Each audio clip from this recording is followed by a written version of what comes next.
The manhwa opens with someone shouting at the female protagonist, questioning who goes to college just to farm, and whether all the support given to her was meant for this. The protagonist attempts to explain herself, asking what is wrong with her choice and reminding them that farming represents the future strength of the country. However, her words only fuel her mother's anger, as her mother dismisses the idea entirely, declaring that she does not care about such matters and questioning why the future of the country should concern her daughter at all. Reflecting on this, the protagonist wonders how her mother is doing now, realizing that her mother would never have imagined that the daughter she once scolded for entering the agriculture department would go on to spark an agricultural revolution in another world. The scene shifts to a grand setting filled with sparkling chandeliers, beautiful flowers, and vibrant colors. Elegantly dressed people in gowns and tuxedos fill the hall, creating an atmosphere of luxury and celebration.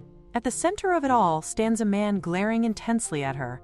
In this moment, he declares that he intends to break off their engagement. This leaves Lyanna utterly confused, as she struggles to comprehend what is happening. Only moments ago, she had been in a break room, grinding coffee beans, when she heard a strange popping sound and felt something unusual. Suddenly, a sharp pain surged through her head, disorienting her completely.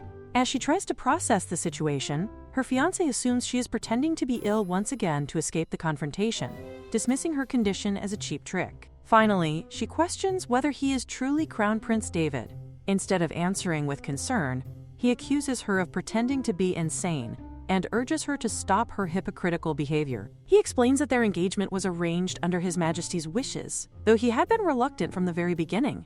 This revelation shocks her deeply. She quickly realizes that she is now inside the very novel she had read in her previous life. The story revolves around a girl from another world who becomes a saint, fitting the typical romance fantasy narrative. That girl, Siana, is currently standing beside Crown Prince David, linking arms with him. As the protagonist of the story, Siana possesses a charming and quirky personality that wins everyone over. In contrast, the villainess who constantly criticizes and mistreats her is none other than Lyanna herself. Although regaining the memories of both her past and present lives should be a blessing, it instead becomes a source of despair. She cannot understand why she had to become the villainess of the story. Even with her memories restored, she feels powerless to change the course of events. This moment marks the beginning of her downfall as Lyanna Vance. However, something feels off to her. She recalls that in the original story, her engagement was broken due to her repeated mistreatment of Siana. Yet at this point in time, she has not insulted Siana, mocked her lack of etiquette, or ridiculed her for wearing the same dress. Despite this, Crown Prince David proceeds to call off the engagement. Furthermore, this day is supposed to be her 20th birthday, the day she was meant to receive a proposal from him. Instead, everything collapses before her eyes. Later, inside a carriage, Lyanna is overwhelmed with frustration and despair. She questions why her memories had to return at such a critical moment. With the engagement already broken, she feels that there is nothing left she can do to alter her fate. It seems inevitable that she is doomed. Upon returning home, her father reacts with anger and disappointment, calling her disgraceful. When she tries to speak to him, he coldly declares that he will erase her name from the family. He offers her one final chance to say anything she wishes, as this will be the last time she has such an opportunity. In the original story, Lyanna stubbornly resisted at this point, ultimately provoking her father's fury and being cast out onto the streets. But now, with the knowledge from her past life, she understands the harsh reality of this world. Living without money is nearly impossible. Medical care is extremely expensive, and commoners often have no choice but to rely on shamans, whose treatments are crude and unpleasant. She remembers clearly that without money, one cannot even afford to fall sick. Determined to avoid such a fate, she abandons her pride. She clasps her hands together and begins rubbing them nervously, begging her father not to throw her out. She promises to live quietly and behave properly from now on. Despite her desperate plea, her father merely smiles coldly before ordering the knights to remove her immediately. Without hesitation, the knights carry out his command, and just like that, Lyanna is thrown out of her home. In the span of only a few hours, her entire life crumbled. Standing alone, abandoned and helpless, she realizes that everything she once had is gone. Overcome with grief, she cries out for her father, but her voice is left unanswered. She can clearly see that she is completely ruined. Overcome with desperation, Lyanna cries out to her father, realizing that she has suddenly become a commoner. She cannot comprehend how she is supposed to survive in such a penniless state. For a moment, she considers clinging to the door, wondering if she should keep waiting there until someone opens it again.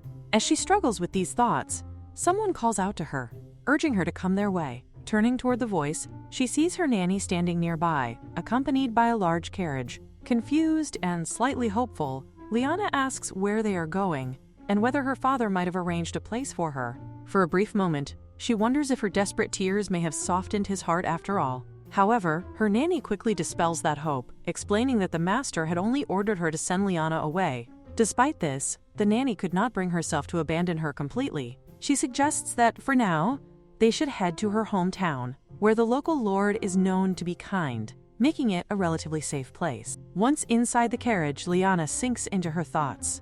She feels utterly lost. In the end, she has been cast out exactly as the original story had described. Now, she is left questioning what she is supposed to do next. Letting out a quiet sigh, she listens as her nanny gently tries to comfort her, urging her not to lose heart. The nanny believes that the master understands it is not truly Lyanna's fault, and that this may simply be a temporary measure, a way to keep her hidden until public opinion settles. However, Lyanna cannot bring herself to believe such reassurance. In the latter part of the novel she once read, her character does not appear again.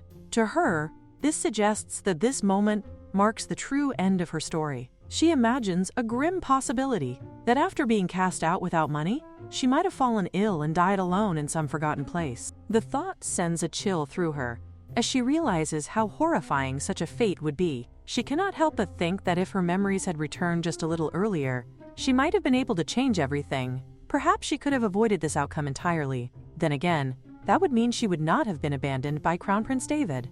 Reflecting on him, she finds little comfort in that idea.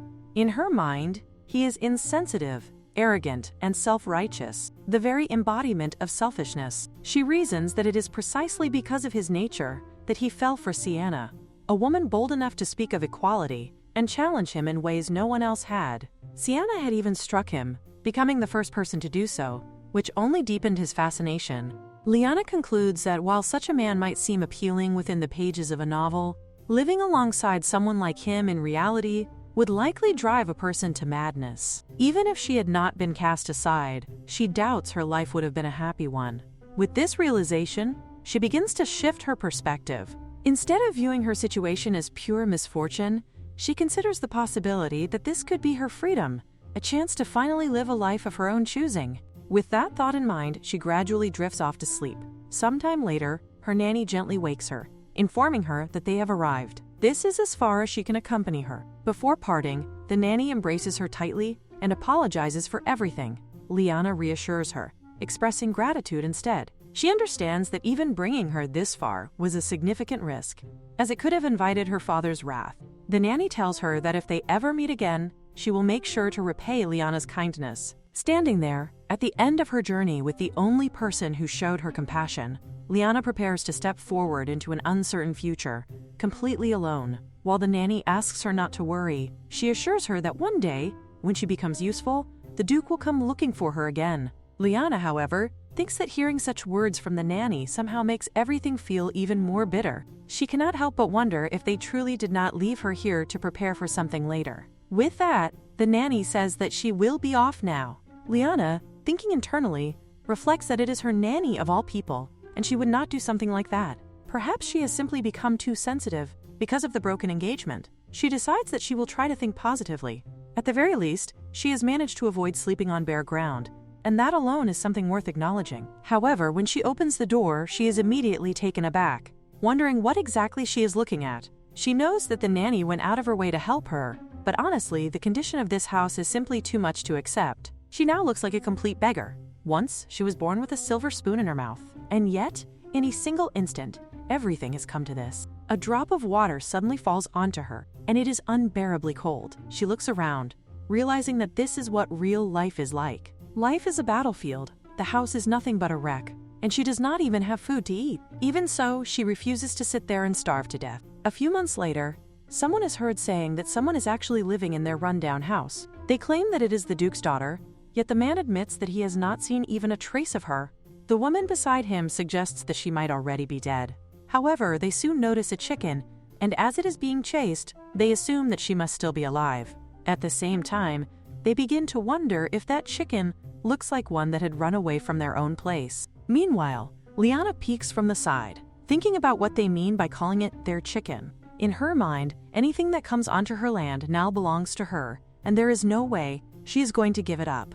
It is her precious source of protein. If anyone were to ask for the chicken, she would firmly refuse. However, before she can even think further, the girl with the woman points out that there is a person over there, and questions whether that shabby-looking figure is truly a lady. The mother, in response, admonishes the child for speaking in such a manner about a lady and urges her to apologize quickly. Lyanna, feeling utterly embarrassed, gathers herself and asks them if they would like to have some sweet potatoes, not knowing what else she should do in such an awkward situation. Fortunately, the climate here is quite similar to what she was used to back in Korea.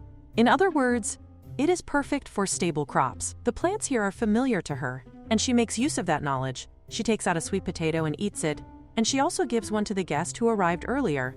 The man, upon eating the sweet potato, reacts with astonishment and wonders if such delicious things truly exist in the neighborhood. This reaction causes Lyanna to question whether he genuinely does not know about it. The man insists that it is exceptionally good and asks if he can have another. She allows him, of course, but then curiously asks how much apples cost here. He replies that apples are sold for 3 gold coins. She acknowledges this calmly, but then a spark appears in her eyes as she realizes something important. She concludes that nothing in this world comes for free, and therefore her stewed sweet potatoes will be sold for 6. It has already been 4 years since she arrived in this area. While someone is working in the field, they point toward her and remark that the red-roofed Lyanna has adapted at an astonishing speed and has achieved so much. Of course, her success has not come easily. 2 years earlier, someone had pointed out that relying on sweet potatoes alone would not be enough, and that she needed to decide on a new crop. Reflecting on that, she remembers how the villagers sell apples the moment they ripen. She then resolves that the next big venture she will pursue will be Apple's beautiful apples. In her mind, she criticizes the people around her, believing that they do not understand the first thing about farming. She questions whether they realize how much hard work and knowledge are required to grow perfect apples. However, she also knows that such effort yields extraordinary results. When people see her apples, they are overwhelmed to the point of tears, as they have never witnessed such large and beautiful apples in their lives. Lyanna takes pride in this, confidently acknowledging that she is indeed quite the farmer. However, one of the villagers suggests that such a magnificent apple deserves to be offered to the lord of the land. This immediately irritates her. She cannot understand why the lord should be involved at all. She glares at them, thinking about how and why they could even consider giving away something that rightfully belongs to her. She mentally protests that it is her apple in questions who gave them the authority to give it away, urging them to stop immediately. At that moment, someone arrives and questions what all the commotion is about. One of the men respectfully presents the apple and asks the lord to take a look. Lyanna is surprised to discover that the lord is actually an elderly woman. The lord examines the fruit with disbelief, questioning whether such an enormous object can truly be an apple, and wondering what kind of magic could have produced it. Lyanna confidently responds that there is nothing mysterious about it, asserting that she is simply a genius farmer. This statement prompts the lady to recall something, and she remarks that Lyanna is the daughter of the Duke Pond. Hearing this, Lyanna becomes slightly taken aback and begins to question how the woman knows about her. The lady replies that, of course, there is no way she would not know. She explains that she has even received reports about how Lyanna has been making a living through farming here. Naturally, she had assumed those reports were all lies. This immediately irritates Lyanna, as she realizes that the lady had believed she was merely hiring others to do the work. Although she admits that such a thing could have been possible, she firmly knows that she has done all of this herself. As Lyanna begins to stroll away, she reflects on how the lady, despite knowing her identity as the Duke's daughter, has not done a single thing for her. Because of that, she turns back and states that the price will be 1 gold coin. The lady questions whether Lyanna truly intends to charge her for the apple. Lyanna confidently confirms this, explaining that the apple is like her own child. Furthermore, due to this year's poor harvest, she has only managed to grow 20 of these exceptional fruits. This revelation shocks the lady, who immediately questions whether Lyanna is claiming to have 20 more apples of the same quality. Lyanna calmly confirms that she does. The lady then presses further, asking if Lyanna has not considered that offering them might earn her a reward far greater than a single gold coin. However, Lyanna dismisses the idea, making it clear that gambling is not something she believes in. The lady remarks that Lyanna is quite a bold young woman. She admits that she had originally expected Lyanna to come crying at the gates of her manor within a week. She then asks whether Lyanna is capable of growing other fruits as well. Lyanna confidently replies that she can, describing the peaches she grows as so sweet and tender that they practically burst in one's mouth. This vivid description causes the lady to react visibly, while Lyanna notices her interest and realizes just how tempting the idea sounds. Eventually, the lady proposes that she will hire Lyanna as the estate gardener, instructing her to grow fruit trees within the manor grounds. However, Lyanna immediately refuses, stating that she does not take subcontracted work. She believes that growing and selling the fruit herself is far more profitable. The lady questions how Lyanna intends to manage everything alone, pointing out that her family, the Duke's household, has completely cut ties with her and that she has no one to rely on. In response, Lyanna explains that this is precisely why the lady should invest in her. She expresses that she would appreciate it if the lady offered her protection, as someone without powerful backing becomes an easy target once they gain wealth. The lady, impressed by her audacity, acknowledges her confidence. Ultimately, she decides to trust Lyanna and instructs her butler to provide whatever Lyanna requests. She also orders that all the apples be collected from Lyanna's house, ensuring that not a single one is left behind. As a result, Lyanna sells all her apples for no less than 20 gold coins. The following year, she grows peaches that fetch an even higher price. Soon her fruits become so famous that neighboring lords begin competing for them through offerings, sponsorships, and purchase deals. She expands her operations by buying land, hiring workers, and raising livestock. At this point, she considers her life a resounding success and feels completely satisfied. Later, the lady remarks to Lyanna that, now that she thinks about it, the Crown Prince David, whom Lyanna had so bluntly rejected, has recently gotten married. She wonders if Lyanna feels any curiosity about the rest of his story, noting that, had he not been so fickle, Lyanna might have become queen. However, Lyanna shows no interest at all, as she values farming far too much to concern herself with such matters. It appears that her second life will conclude as that of a successful farmer. On this particular day, the harvest is even greater than the previous year. She plans to sell a portion of it to neighboring villages, while another portion she intends to share with the elderly Lady Lord.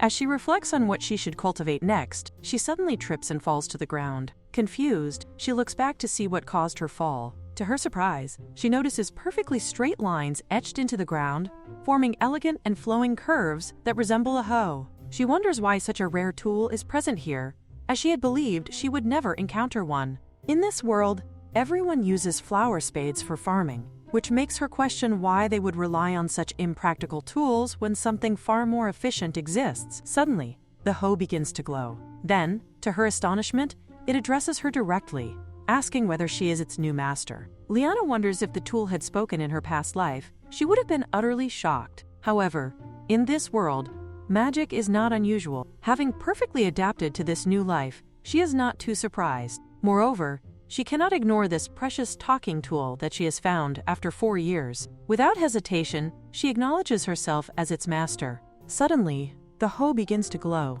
and a mark is sealed onto her hand, signifying that a contract has been established. As she looks back at it, the tool transforms into a sword and introduces itself as Sam, stating that she should consider it an honor to be his 10th master. Lyanna immediately feels that something is wrong. She is certain that she had only picked up a simple hoe, so how could it suddenly become a sword? She is also confused about this claim of being the 10th master. Louis explains that recounting the full history of his creation would be far too long, even requiring 10 handkerchiefs to endure the tale, so he keeps it brief. This only makes Lyanna more curious about the so-called Britannia stone. Louis continues by revealing that he is a sword forged by the god of abundance over 3 days and nights. Abundance resides within him, which is why many have coveted him. However, he describes himself as a very clever sword, one who has only allowed himself to be wielded by those destined to become empress. After 9 such masters, he had grown weary. More and more unqualified individuals sought to claim him,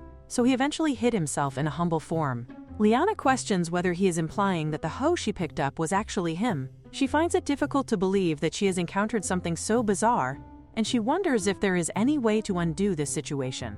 Louis immediately insists that his master has recognized his true worth, even when he was hidden in such a modest form. He praises her for possessing eyes that can see beauty, even in something as simple as a flower blooming in the mud. Internally, Lyanna reflects that she had merely picked it up because it was a hoe, Louis continues, declaring that she possesses the qualities of a ruler and should receive his blessing. Lyanna, however, insists that he is mistaken, as she considers herself nothing more than an ordinary farmer. Louis responds that her identity does not matter. Lyanna counters his argument by reminding him that he himself claimed to have remained hidden for a long time in search of a proper master, so he should have chosen someone brave, wise, and ambitious. Louis remains firm, stating that she possesses wisdom and humility, which are enough for him to recognize her as his master. Meanwhile, Lyanna simply wishes to return to tending her farm, finding the situation stubborn and troublesome. Eventually, she decides that it does not matter. A talking sword in a fantasy world is not such a big deal. Since she has no family and often feels bored, she resolves to treat Louis as a conversation partner for now. She agrees that they should get along. Louis expresses his desire for her to live a long life and keep him content until she reaches her grave, which Lyanna internally feels is a bit excessive. The scene then shifts to an old granny who mentions to Lyanna that something strange has been happening in the territory lately. Lyanna wonders what could be so unusual. The old woman explains that the trees and grasses have suddenly begun to grow exceptionally well, and even the Hoya plant in her office has bloomed for the first time in 7 years, which she finds astonishing. Lyanna attributes this to good sunlight and favorable weather, suggesting that perhaps divine intervention is at play, though she considers it one of those natural occurrences that simply happen from time to time. However, the old granny continues, noting even stranger events. Whenever a dog gives birth, there are always 8 puppies, and when hens lay eggs, they consistently produce double-yolked eggs. People have even started searching for normal eggs without double yolks for amusement. This leads the old granny to reflect deeply, wondering if all of this is not, in fact, very strange. Lyanna insists that everything is simply too good to be abandoned, and believes that she is merely a kind person. However, the old granny finds the situation increasingly suspicious. No matter how much she thinks about it, everything feels unnaturally strange. Meanwhile, Lyanna reflects internally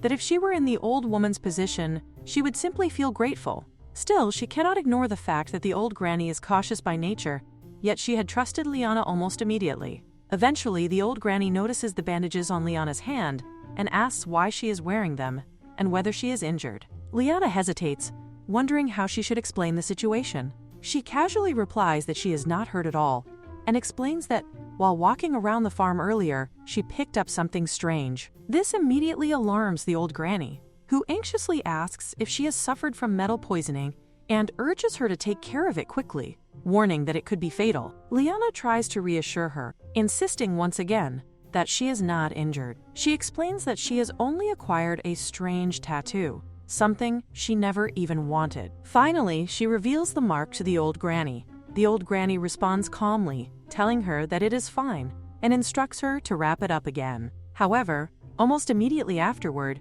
she complains of a sudden headache and asks Lyanna if she could leave for the day. Lyanna departs, feeling uneasy. She wonders whether it is right to leave the old woman alone just because she is unwell. Concerned, she decides that she will bring her some fresh vegetables the next day. When Lyanna returns home, she finds Louis waiting for her, clearly upset. She asks him why he seems so angry. Louis is furious, accusing her of shamelessly coming back after using another sword.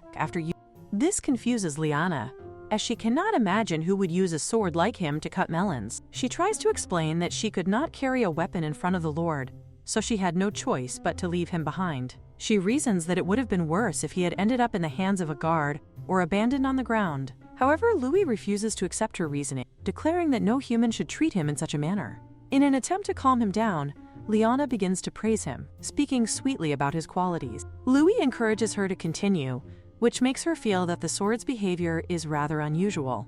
She then picks him up and promises that next time she will carry him by her side and proudly boast about how impressive he is. Louis asks if she truly promises, and in that moment, Lyanna cannot help but feel that he resembles a living being. She wonders whether something like him could truly possess a soul. Not only can he speak, but he can also change his form freely and even emit light like a lantern.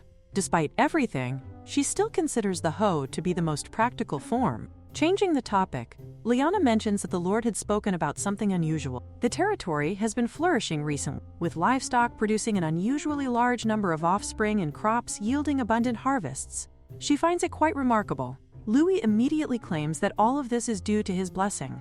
Lyanna questions what he could have possibly done, since all he seems to do is float around her room when he is bored. Louis proudly explains that he was forged with utmost devotion by the god of abundance, so it is only natural that any land where he resides would experience prosperity, with crops thriving and livestock multiplying. Lyanna remains unconvinced. Thinking about her crops, she decides that she should go check the fields before it gets too late.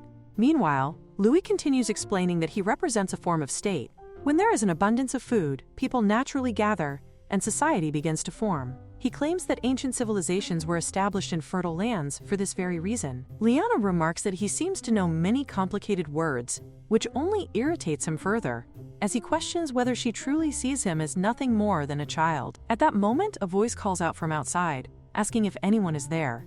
Lyanna pauses, recognizing that it is a male voice. She finds it unusual, as no one should be visiting at such a late hour. Carefully, she moves closer and peeks outside, only to discover that it is not just one man, but several strong-looking young men. The situation immediately feels suspicious. Louis reacts eagerly, suggesting that this is the perfect opportunity for him to demonstrate his abilities by turning the entrance into a sea of blood. Lyanna quickly shuts down the idea, telling him not to say such things, as it would only lower the property value. She orders him not to move until she gives permission. Finally, she opens the door and begins to ask who they are.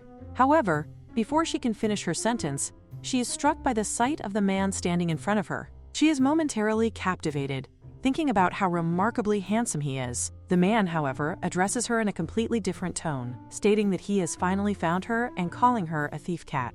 His choice of words does not match his refined and elegant appearance at all. As she continues to stare at him, somewhat mesmerized, she suddenly feels a sense of familiarity. She questions him, wondering if he is, in fact, her little kitten. Someone expresses the desire for a divorce, yet the king firmly tells the empress that no such precedent exists. The emperor, however, responds calmly that if it has never happened before, then this can simply be the first time. This bold statement leaves the king stunned, questioning what exactly she is implying. The empress, unfazed, explains that she could become the first example in many different regards. For instance, she could be remembered as the wife who could not endure the tedious divorce proceedings and ultimately murdered her husband. Returning to the present, the old lady reflects on how she once believed her existence had been completely forgotten after those events. However, the man from before appears again, greeting her warmly and expressing his relief at seeing her in good health, while addressing her as his grandmother. He is none other than the emperor himself, Carmine. The grandmother responds in kind, but Carmine tells her there is no need for such formality, reminding her that she is his grandmother after all. Despite this, she firmly replies that she abandoned such familial ties on the very day she declared her divorce at the Grand Cathedral, and therefore His Majesty should address her as Lady now. Carmine then mentions that he enjoyed the fruit she had sent, though he had been unaware that it was grown with blessings. The old woman internally reflects that her only intention had been to send Lyanna some beautiful fruits for her children, yet things had turned out in an unexpected way. She calmly explains that it is all a misunderstanding. Carmine questions this, asking whether it is the kind of misunderstanding that conveniently appeared at the same time her presence vanished from the Imperial palace after her divorce. He further challenges her by implying that such unusually bountiful harvests could not possibly be unrelated, questioning if that is truly what she is claiming. The grandmother reassures him that she has nothing to be ashamed of. She reminds him that he knows very well that she left everything behind in the Imperial palace that day, including the royal family name. Carmine then asks about the sword's whereabouts. She replies that she is not the one who possesses it. When he presses her on what she means, she explains that a villager has formed a pact with the sword. Carmine reacts with disbelief, almost amused, questioning whether she truly expects him to accept such a claim. The old woman remains resolute, stating that he may interrogate her as much as he wishes, but the truth will not change. She declares that the one who holds the sword is named Lyanna, and that she is merely an ordinary farmer. Soon after, Carmine stands directly before Lyanna. She questions whether he is certain he has come to see her, and he confirms that he has. This causes her to think that he does not appear to be an ordinary man.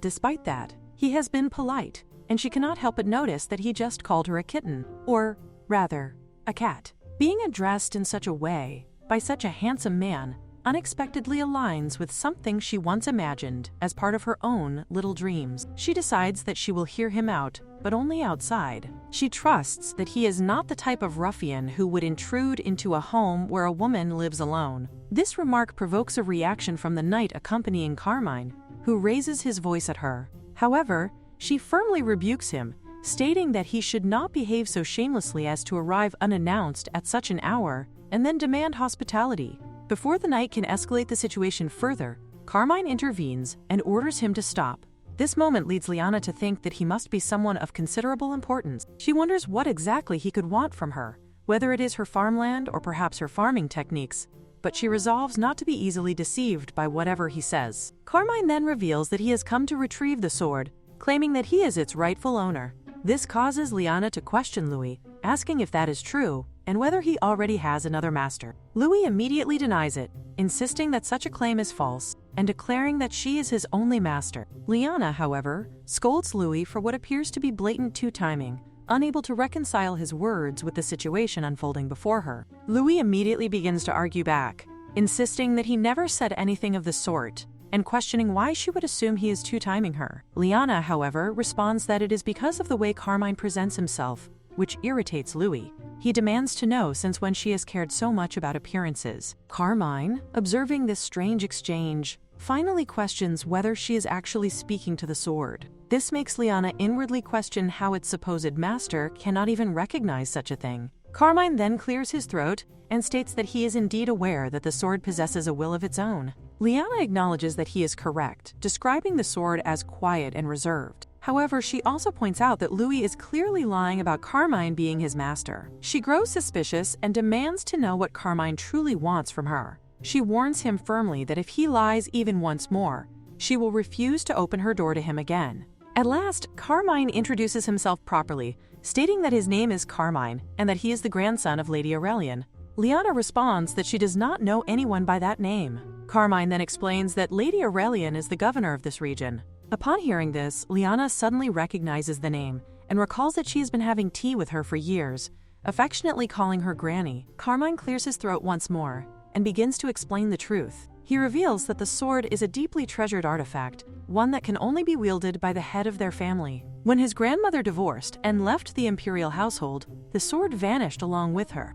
This realization makes Lyanna think back, understanding why he had immediately called her a kitten earlier. In her mind, she concludes that the sword is nothing more than a troublesome burglar that secretly ran away, and because of it, both she and Granny have been treated like criminals. Carmine assures her that she will be generously rewarded if she returns the sword.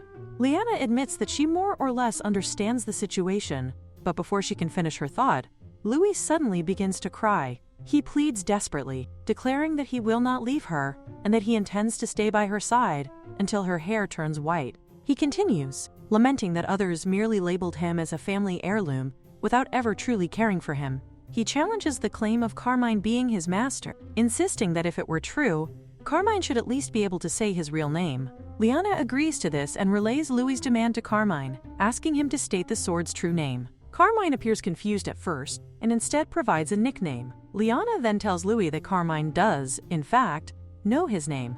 This causes Louis to protest loudly, pointing out that Carmine only mentioned a nickname and that she herself was the one who used it in front of him. Lyanna dismisses this by saying that an ordinary person could never memorize Louis' full name anyway. This remark deeply wounds Louis, causing him to cry even more as he questions how she could say such a thing to him. Despite the chaos, Lyanna ultimately concludes that she cannot hand over the sword. She explains that since Louis himself denies Carmine as his master, she has no reason to give him up, and she politely tells Carmine to leave. Carmine, however, refuses to back down. He explains that the sword's value and significance are far beyond anything she could imagine, and therefore he cannot simply walk away. He declares that he must reclaim it, even if it requires resorting to underhanded method. Lyanna responds firmly, stating that Louis possesses a will of his own, and she cannot ignore his wishes by handing him over against his consent. Carmine questions this reasoning, emphasizing that the sword is ultimately a weapon, and what truly matters is her decision. He adds that he would prefer not to use force against a fragile young woman,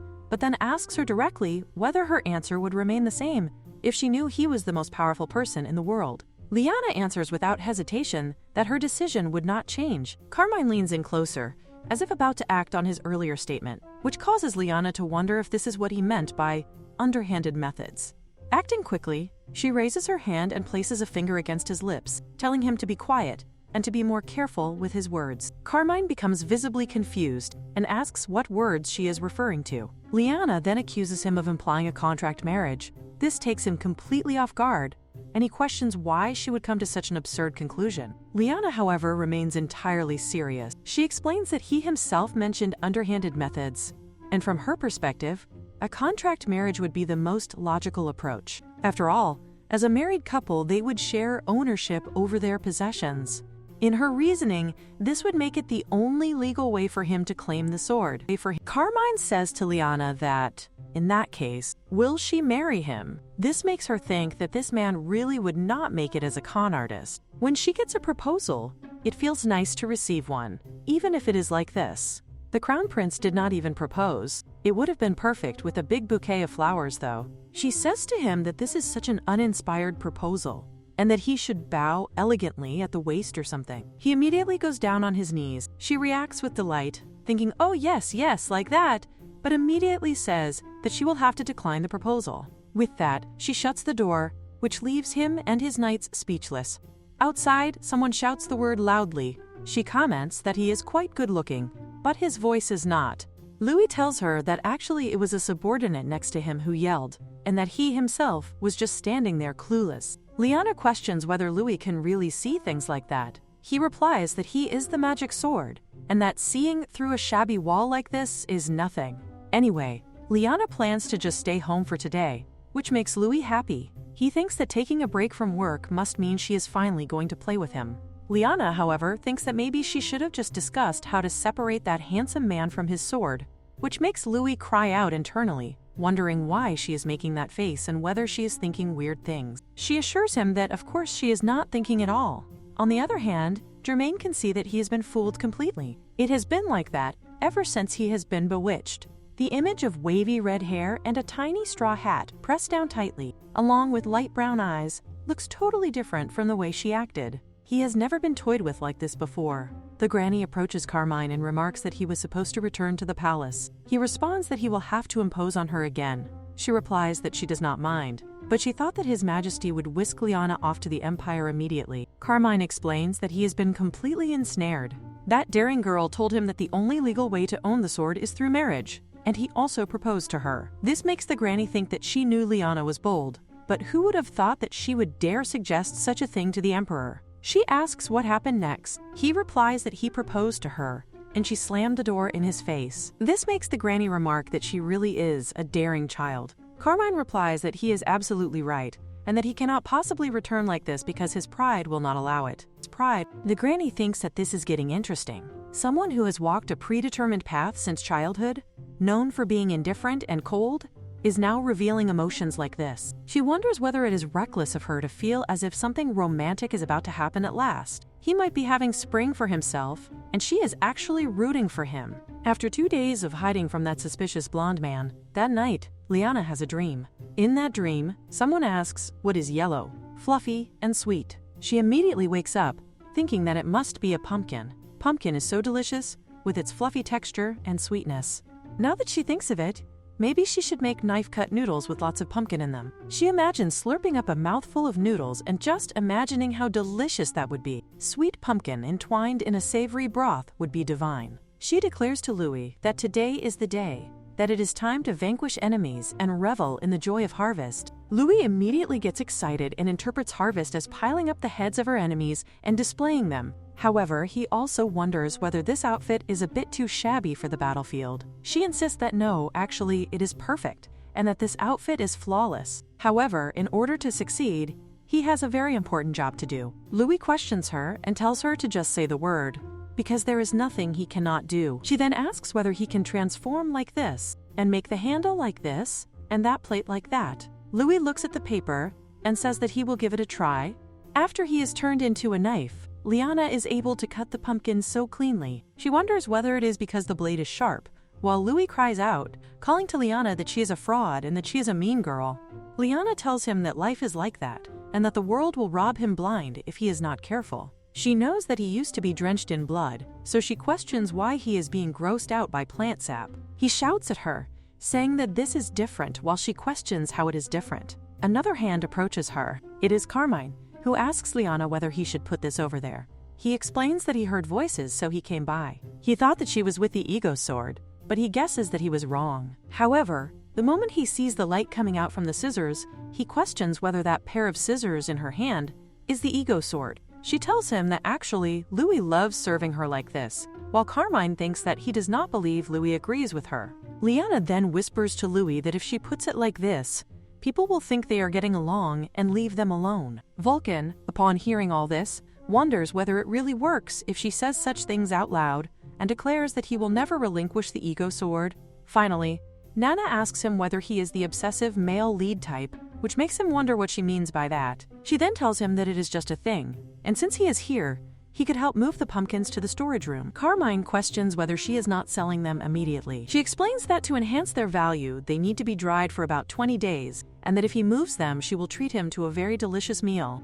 It is a dish praised like a mountain feast. Finally, the dish is presented to him, and Carmine questions what this is, wondering whether commoners in this area eat things like this. Lyanna tells him that it is something only her household makes. She asks him how it tastes and whether it is delicious, mentioning that she is even considering starting a meal kit business with it. Carmine eats it and notices that the soup is thick and salty, but he cannot stop eating it. It is so addictive. This makes her boast proudly, saying that that is the charm of pumpkin knife-cut noodles, and she encourages him to eat a lot. She thinks that the mountain spirit did not appear in her dream for no reason, because how can someone look so good even while eating? She knows that this must be what his grandmother must be feeling while looking at him. Whatever the case, she plans to simply enjoy herself while looking at him.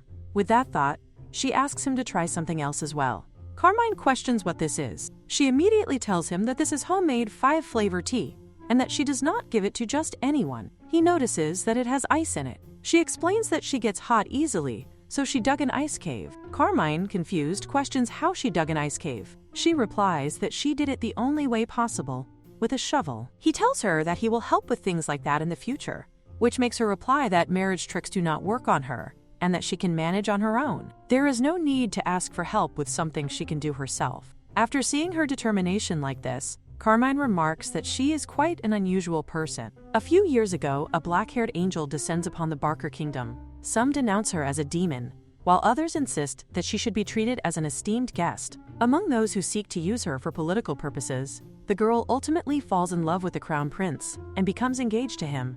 But now, the crown princess of the kingdom, Siana, shouts, asking David to talk to her. She declares that life does not end simply because one falls in love, after all. Crown Prince David looks at Siana and internally thinks that there was a time when that face seemed nothing but lovable. He tells Siana that he is sure he told her not to let anyone into the office. Siana shouts at him, telling him not to take it out on others, because this situation exists entirely due to him avoiding her. David questions what she just said. Siana demands to know why he keeps avoiding her, adding that she cannot even remember the last time they had a proper conversation. David coughs slightly and questions whether she truly wants to have an honest conversation with him. He recalls that last time she was angry because he danced with a lady, and before that she was upset because he did not give her the mermaid tear she wanted. He then asks what it is today, and what she has come to be angry about now. Siana becomes furious and insists that those incidents were all his fault. She points out that he said that lady was going to become his concubine, and that the mermaid tear by now is probably hanging around the neck of the princess from a neighboring kingdom. She demands to know whether he thinks she was upset without knowing the truth. David sighs and questions how many times he has to explain this to her. He states that for a king, the queen's position is a very important political tool, but he planned to give that position to her and asks whether that is not enough. This makes her declare that it is a cowardly excuse. She says that she has no one but him, no family, no friends, no one else in this world but him. Yet he piles up concubines like mountains in the name of politics. David questions what reason could be more important than politics to a king. She shouts that this is just another excuse, and that in the end, he is only proving that he is an incompetent crown prince. This angers David so much that he begins to shout. He orders his men to escort the crown princess out immediately.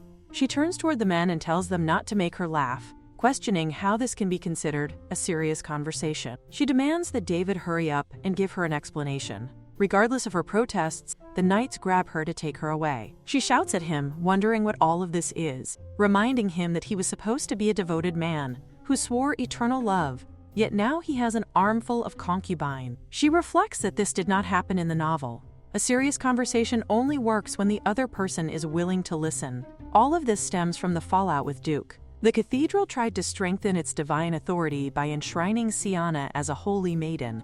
To counter this, they rushed into breaking off his previous engagement and arranged his engagement with Siana instead. However, David honestly thought the Duke would at least beg him to accept Lyanna as a concubine. Instead, the Duke disowned his daughter, calling her a disgrace to the family and garnering public sympathy. He never imagined that the Duke would actually cast his daughter aside like that. Not only was the position of Crown Princess suddenly taken from her, but noble support poured toward the Duke, who had no choice but to dishonor his daughter. With that backing, the Duke joined the Second Prince's faction, threatening the line of succession. Above all, David remembers that Lyanna never acted like this. He never thought there would come a day when he would miss her. He asks his lieutenant about Lyanna's current situation and whether they have found out anything. The lieutenant replies that they have searched the duchy thoroughly, but have not even found a trace of her. David thinks that they were only supposed to pretend to cast her out, but he wonders how a woman who only knows embroidery is supposed to survive as a commoner.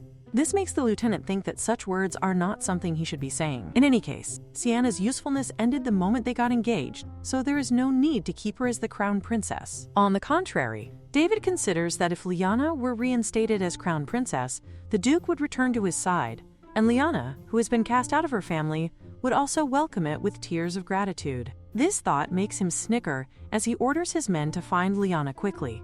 On the other hand, Carmine thinks that Lyanna is such a strange woman. He wonders what she is trying to do with arms that look like they might snap if gripped too tightly, and on top of that, an ice cave. One of his men looks at him and questions what is wrong with him, noticing that he has been quiet for a while. Carmine asks his man whether he knows how to store ice. His man replies that, normally, one would keep it in a freezer. Carmine responds that this is usually the case, then wonders aloud how much a freezer costs. He considers that such an item might not be something one can buy even with money, since it can only be maintained by visits from the magic tower. Carmine questions how ordinary people obtain ice, realizing that those around him do not seem to know much about the livelihood of common people. He concludes that he needs someone who can offer more practical advice, someone like Lyanna.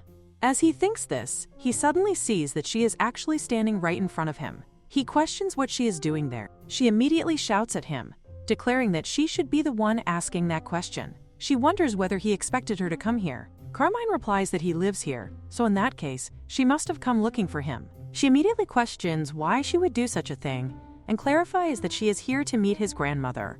Suddenly, she notices a scratch on his handsome face. She remembers that he was standing under the scorching sun yesterday without a hat, and now he has a burn. She thinks that she has been keeping something for situations exactly like this. In her mind, she recalls that wounds like this heal quickly with recovery potions, but she decides to tell him not to waste money on a recovery potion. While he is observing her, he notices the symbol on her hand and begins thinking that it looks like the mark of the owner of the Ego Sword. Meanwhile, she moves closer and puts something on his face while asking what he is thinking about. Carmine notices that whatever she applied feels quite refreshing. She explains that it is aloe vera, which is perfect for burns because of its cooling properties. She also mentions that there is a plant in his grandmother's greenhouse that looks similar, called agave. She admits that she does not know much about that plant yet, so she plans to compare them later. Carmine remarks that common folk seem to develop such practical wisdom in order to survive. She laughs lightly and says that he must be someone important, judging by the way he speaks. Carmine then questions whether her parents passed this knowledge on to her. She replies that she does not have parents. Almost immediately, she realizes that her words have caused a misunderstanding. She quickly corrects herself, assuring him that she does have parents, but that they abandoned her. Carmine becomes completely frozen at her words, and this reaction makes her feel deeply embarrassed. From what she can see, he does not seem like a bad person. She explains that she was abandoned when she was young after an embarrassing broken engagement and was discarded because she was considered a useless daughter. She reflects that it is not so bad now, as living alone feels nice. She admits that she likes her current life, since she can do whatever she wants freely, and she believes that her present situation is better. Lyanna looks at his face and wonders whether he is curious about her circumstances. He replies that it is nothing, yet she can clearly see that curiosity is written all over his face and that he is dying to know more. However, he still refrains from asking, and she guesses that he is trying to be considerate. She gently touches his face and comments inwardly on how kind he seems. The moment she realizes what she is doing, she gasps in shock. She quickly turns away, telling herself that this does not mean she has allowed herself to develop feelings, and she insists internally that she cannot give him permission to become close to her. Carmine clears his throat and says that he did not say anything at all. At that moment, someone from behind remarks that they had been wondering why she had not arrived yet, so they came to check on her. The newcomer then notices that Lyanna is still standing in the lobby, and internally thinks with amusement about these little rascals. The granny is about to call him Majesty, but Carmine immediately calls out to her, saying that he is just about to head up with Lady Lyanna, while referring to her as grandmother. This makes the old granny think that perhaps he has not mentioned the fact that he is the emperor. With that thought in mind, she turns to Lyanna and asks whether she has met her grandson. Lyanna replies to her that not only did they greet each other earlier, but she even applied medicine to him. This makes the granny think that the two of them have already gotten very close. Carmine then whispers that it might be misunderstood if she phrases it like that, but Lyanna insists that it is the truth, reminding him that they even had noodles together. This makes the old granny comment that if they are speaking to each other so formally, then they should stop using such formal tones, since they are the same age. She believes that they will become good friends in the quiet countryside, which makes Carmine respond that mutual respect is necessary. However, he notices that Lyanna looks extremely happy about this situation. Lyanna then teases him by saying that there is no way they could possibly be the same age, and she repeats the thought while joking that they must be destined for each other. Carmine can clearly see that these two are truly enjoying themselves at his expense, so he tells her to do whatever she wants. This makes Lyanna feel delighted, as she realizes that she now has a guy friend. With excitement, she suggests that they should all try some watermelon punch. Both Carmine and the old granny are astonished when they see it, finding the creation cute and pretty. They ask her how she managed to cut it in such a way. She proudly tells them that it is all about technique. This makes Carmine wonder whether she used the ego sword for such precise cutting, but she immediately denies it, insisting that it was not Lewis and absolutely not the sword. He responds that he does not trust her at all, which makes her wonder internally why he seems to know her so well. She tells him not to overthink things and urges him to simply open his mouth. Meanwhile, he tells her to stop avoiding the question. However, before he can continue speaking, she quickly places a heart-shaped piece of watermelon into his mouth. This action makes him blush intensely, and he remarks that it tastes so sweet, sweeter than any watermelon he has ever tasted before. At first, he thinks that perhaps it is just the setting that makes it taste better, but he soon realizes that the quality itself is definitely different. He wonders whether the difference comes from farming methods or from the people of the empire. Before meeting her, he had only thought about strengthening royal power by driving out nobles who targeted the throne, and he had never given serious thought to the lives of commoners. Until now, he has never considered how the food he eats is actually made, and the realization makes him feel ashamed. Moreover, thinking back to the time of the party,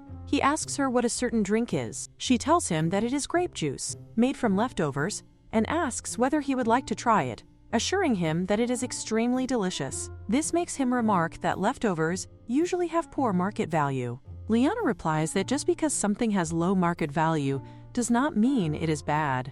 She explains that the love and effort poured into it remain the same.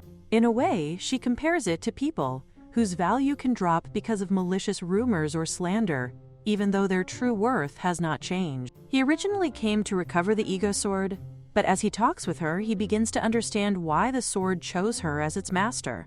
He finds himself wanting to speak with Lyanna more about this matter. Just at that moment, he notices her downstairs and wonders what she is doing over there. She is clearly visible even from a distance. As he prepares to wave back at her, he suddenly recognizes that he is hearing an ominous sound, a sound that should never be heard. Even if he hears it, he knows that he must not acknowledge this sound. On the other hand, Lyanna says that this is why she likes grandmother's salmon, ham, and so many spices. She packs them all, and she always praises her cooking generously, so how could she not visit? She wonders what she should make with these ingredients, thinking that salmon sandwiches sound delicious. Just at that time, Luis comes and says that she is having fun without him, acting as if this is cruel. This makes her question why he is out here, since he is literally passing off the task after she said she would just bring watermelon punch and come back quickly. But now it is already the middle of the night, and he calls her a liar. She tries to tell him that the conversation got a little long. She guesses it is because Louis cut the watermelon, and it tasted more delicious. She adds that Carmine also liked it, which makes Louis even more pissed. thinking that that jerk was also there and wondering if she fell for it. This frustrates him, and he thinks that if this goes on, he will end up getting screwed too. Lyanna assures him not to worry, saying that will never happen, and questions why he is so worried. He explains that she does not know and shouts, asking if she knows how vicious the Marshall family is right now. He says they are treating her well because she is feeding them good food and telling them interesting stories, but as soon as their interest vanishes, they will try to take him, even if it means cutting off a hand. This makes Lyanna think that if that is Carmine's family name, she feels like she has heard it somewhere. It has been so long since she has been away from high society that she cannot remember. Regardless of that, Lewis tells her not to ever let her guard down and not to be fooled just because the leather looks shiny. He reminds her that there are devils, and she needs to keep reminding herself of that. Lyanna assures him that it is okay. Okay, she will do so, and then questions whether he has decided to stay by her side forever. This makes him question what kind of question that is, and wonder if she is planning on abandoning him. Lyanna says no, not yet, explaining that she is just not the type to live a life of taking heads, and she wonders whether it is okay to continue living like this. He replies that all he desires is to serve her. It seems like there is more to this, and there must have been a very pressing reason for running away from home. Suddenly, he hides, which makes her question why he is suddenly hiding.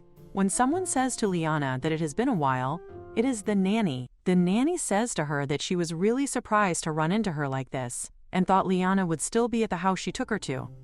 Lyanna says that the crumbling house honestly does not matter. Whether it is fixed or moved, she is happy to see the nanny after so long.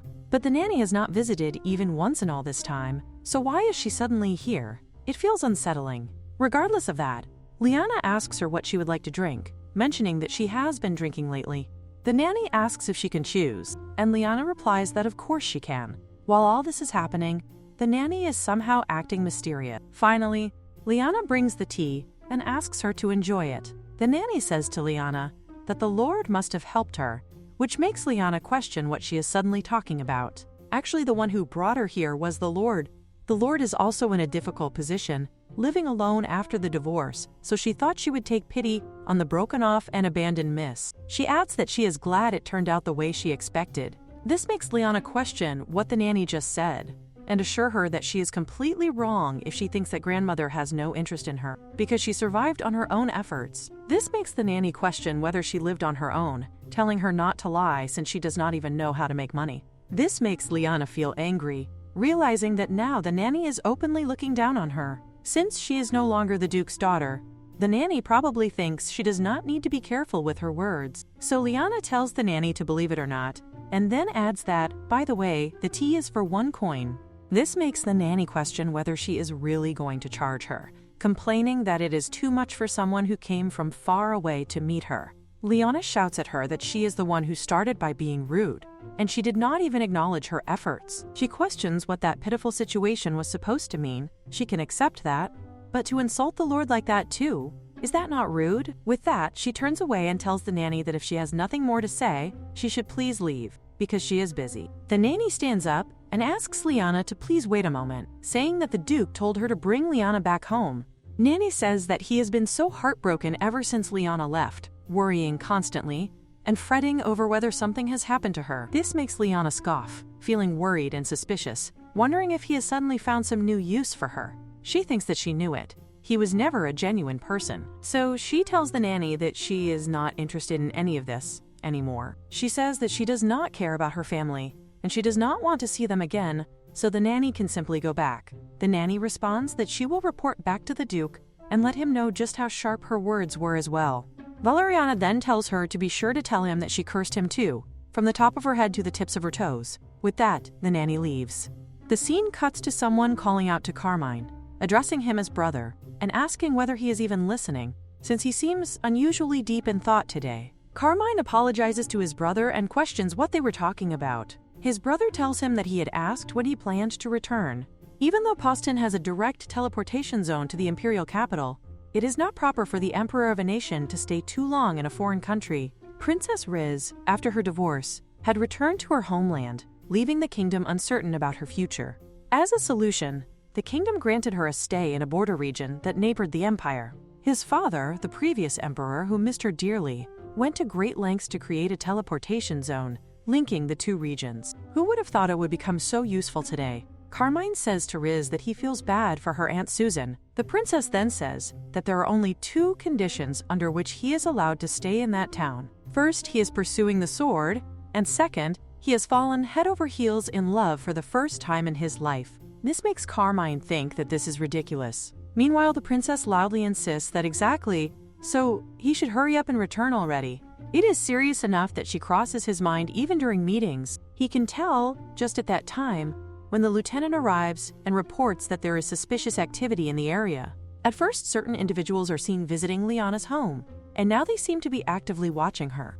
Additionally, a few days ago, a commoner woman visited her, and it appears that she is connected to the group observing her. He wonders what they could possibly gain by spying on her. According to his grandmother, it seems to be related to her former fiancé. He recalls that Lyanna once told him that when she was young, she went through a disgraceful, broken engagement. This thought makes him extremely furious, as he cannot believe that the man has the nerve to show up now after tossing her aside so easily, especially now that she is finally thriving as a farmer and has found a path of her own. The lieutenant asks what he intends to do and where he is planning to go. Carmine immediately replies that he is going to protect Lyanna. They did agree to be friends, yet he wonders whether friends usually deal with their friend's ex-fiancé. Still, he cannot understand why he feels such intense anger about this situation. To justify his actions, he reasons that if she were to be kidnapped, the sword might be taken as well, so he decides that he is going to assess the situation. This makes the lieutenant think with admiration that he possesses such noble intentions. He also understands that if that wretched man is planning to forcefully take Lyanna back now, or worse, if he has realized her value only to beg for her return in tears, then the situation could become dangerous. On the other hand, Brianna appears strong, yet he wonders whether she might have been quietly struggling with loneliness. Even so, he firmly decides that there is not a chance he will allow anything bad to happen. Finally, he reaches her house and informs the lieutenant that he will go inside to check the situation while the lieutenant secures the perimeter. The surroundings are quiet, which makes him wonder whether she might have already left with the man. Suddenly, he hears a scream from inside. He immediately opens the door and calls out for her. Lyanna urgently shouts for his help and tells him to come quickly and hold the slab quickly, and after the roof is fixed, she thanks him sincerely, explaining that the house is 85 years old and that she renovated it herself. However, one corner of the ceiling had rotted wood, and bugs began crawling out of the decayed section, which she found extremely disgusting. She explains that she already tore out the damaged part of the ceiling that contained the bugs, and now there is nothing to be afraid of. Carmine insists that it is not as if he was scared or anything. Since Carmine is already present, Lyanna begins to wonder whether she should ask him to help with a few additional tasks.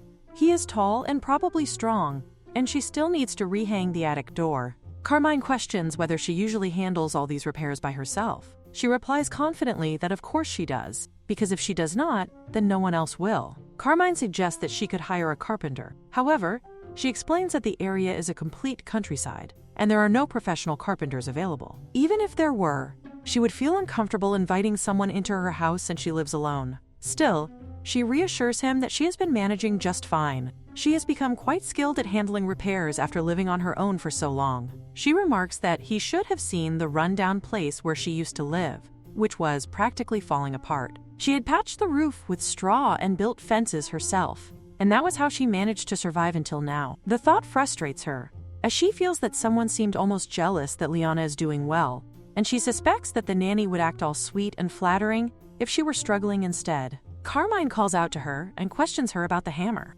She reacts with surprise when Luis suddenly begins shouting that she should not laugh, complaining that he is being treated like a hammer and used like a mere tool. Lyanna responds in confusion, wondering what he is talking about, because she only uses him for important tasks that truly matter. For situations like this, there is no tool she would rather use than him. This statement makes him angry, yet he still feels uncertain whether being compared to a hammer is truly the right description. Suddenly, he pulls her unexpectedly. The hammer slips from her hand, and not only the hammer, but she also loses her balance and falls. In that moment, she realizes that something feels warm, and she discovers that she has fallen directly on top of Carmine. Carmine asks only whether she is okay. It has been a long time since she has felt the warmth of another person. While Carmine continues checking whether she is hurt in any way, she quickly pushes herself away from him. Carmine warns her to be more careful, pointing out what could have happened if she had been injured. This makes her think that he is probably the one who hit the ground harder. He reminds her that since she lives alone, she cannot afford to get injured, yet he expresses relief that she is unharmed. The way he treats her with such concern causes her face to flush deep, leaving her blushing intensely. The person she used to tease and play with in the palm of her hand now appears completely different to her, and she wonders what she is supposed to do when he suddenly looks like a man in her eyes. She cannot understand why she forgot such an obvious fact, because this man is unbelievably handsome. She immediately stands up, which makes him question what is wrong. In that moment, she realizes that he appears to be the perfect husband candidate. Carmine also stands up and remarks that she is acting strangely, noticing that her face has been red since earlier as well. Meanwhile, Shalini silently begs him to please wait for a moment, wishing that he would give her some kind of warning before barging in so suddenly, because at this rate, she feels as if she might die from a heart attack. Carmine, on the other hand, gently holds her hand and questions whether she is certain that she did not hit her head earlier, insisting that he should take a look. He soon notices that her wrist is already beginning to swell, and he questions whether she is truly okay, realizing that it must hurt a lot. Lyanna insists that she is fine and points out that he is the one who must be hurting instead, considering that she fell from above and only injured her wrist, meaning she got off lightly thanks to him protecting her. However, the image keeps replaying in her mind. Carmine, noticing her condition, asks her to let him see her hand again, explaining that at the very least he is good at wrapping bandages. The scene soon shifts to him carefully bandaging her hand, which makes her think that this situation feels strange. She has been in situations like this many times before as a duke's daughter, yet she cannot understand why her heart is racing so much now. She reasons that perhaps it is because something unexpected just happened, such as falling into his arms. Carmine remarks that he had expected her to be feeling down, but seeing her look energetic brings him relief. This makes her wonder whether he had been worried about her. With that thought, he gets up and states that he will be leaving now. Lyanna quickly asks him to wait a moment, pointing out that it is almost lunchtime and suggesting that they eat before he leaves. However, he refuses politely, explaining that he cannot impose on someone who is injured. He advises that if anything happens, she should make sure to inform him and not try to handle everything on her own like she did today. This causes her to respond with only a quiet agreement. After the door is shut, Louis approaches Lyanna and apologizes, admitting that he forgot how much weaker she is compared to him. However, Lyanna simply calls out to Louis and moves forward to hug him tightly, thanking him sincerely. This reaction makes him wonder whether she is truly all right and whether she might have hit her head or something. She knows that if it were not for him, where else would she ever have the chance to be hugged by a national treasure of a handsome man? In comparison, that loser David was nothing but an utter embarrassment, possessing a terrible personality and a face that reminded her of half-dried squid.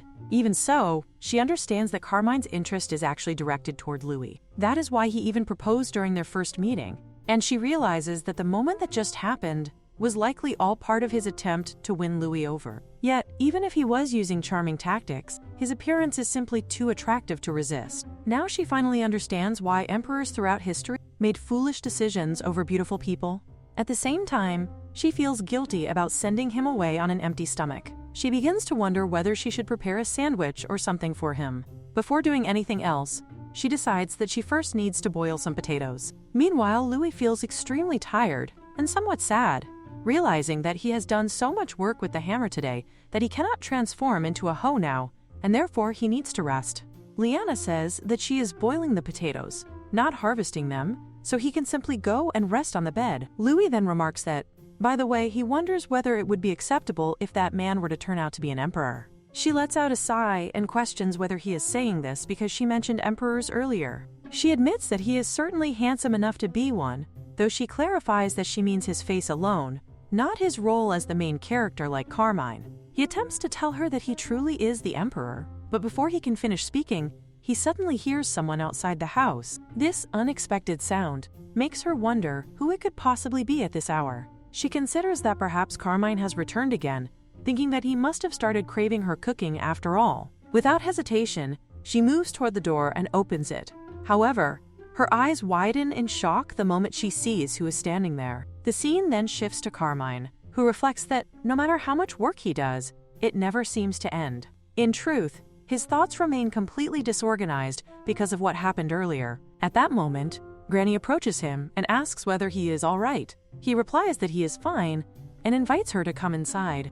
At the same time, he notes that it is already late and questions why she has not gone to rest yet. Granny explains that she thought he might be hungry, so she brought him a little something to eat. He wonders what she has brought, which prompts her to reply that he should be able to tell that it is a sandwich. Carmine remarks that he is about to sleep soon and that this feels more like a full meal rather than a light snack. However, Granny insists that he should at least take a bite before complaining. He reluctantly takes a bite while Granny comments that one must avoid late-night snacks in order to live long, though she jokingly questions what the fun in that would be. She also mentions that she heard he helped Lyanna earlier, which makes him question whether commoners truly handle everything on their own. Granny explains that while wealthy people may have money, they also need others to spend it for them. However, for a woman living alone, openly showing that she has money might invite danger. Because of this, she considers it admirable how Lyanna manages everything by herself. Carmine reflects on how Lyanna injured her wrist earlier and wonders whether she has eaten properly. Granny reassures him that he does not need to worry about that,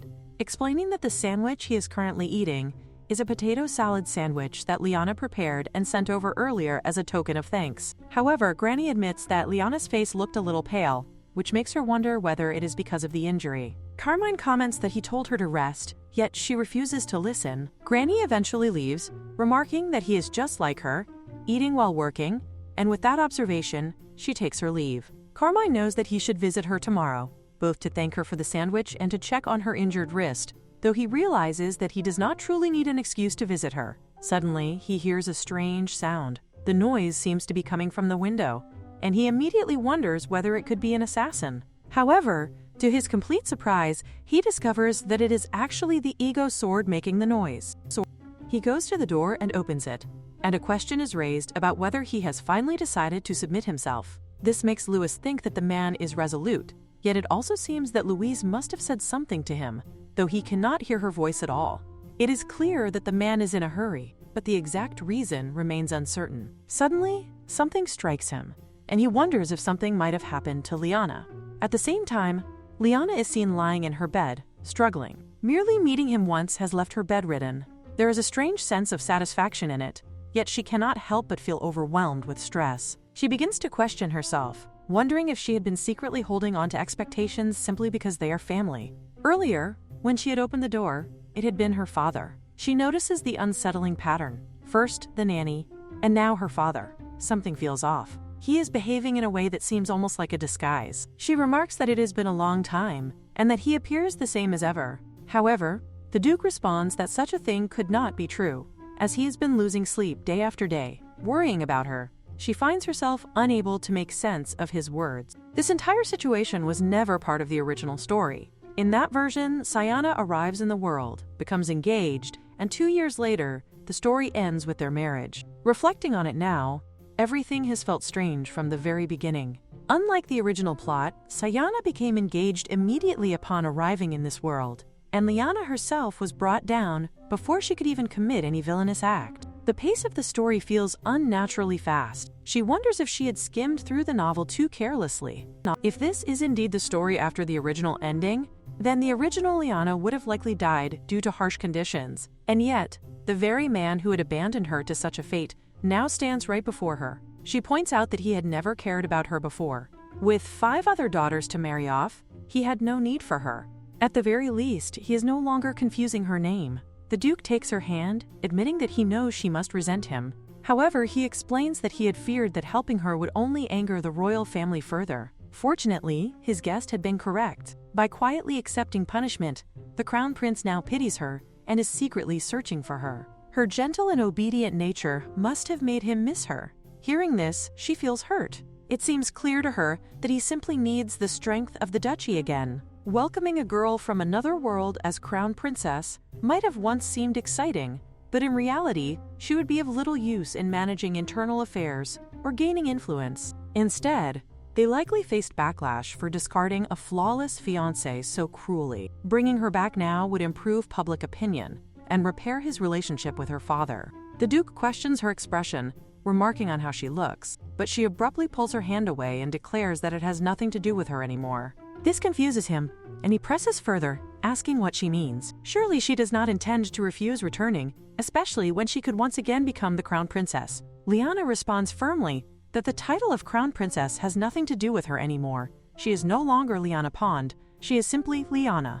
There is no need for him to waste his breath on her. He should instead focus on marrying off one of her sisters. This prompts him to question whether she truly believes that familial bonds can be severed with a single declaration. She sighs and reminds him that he was the one who disowned her with a single word. His anger rises, but she remains composed, stating that this outcome works perfectly for her. She opens the door and asks him to leave. After he departs, it is evident that he will not give up so easily. If what her father said is true, then he will continue pursuing her relentlessly. He should simply focus on pleasing Siana instead.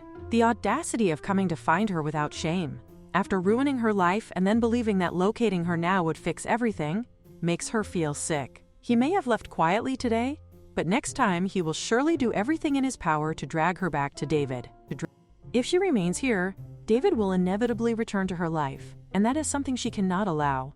The only option left to her is to leave. At that moment, Lewis approaches her, noticing that she seems lost in thought, and asks if she is all right. She insists that she is fine, and says that she simply needs to boil some potatoes before it gets too late. Lewis gently tells her not to force a smile, encouraging her to admit if she is sad. However, Lyanna questions why she would be sad when she has him, her sweet Lewis. She claims that she has already abandoned all expectations regarding that man.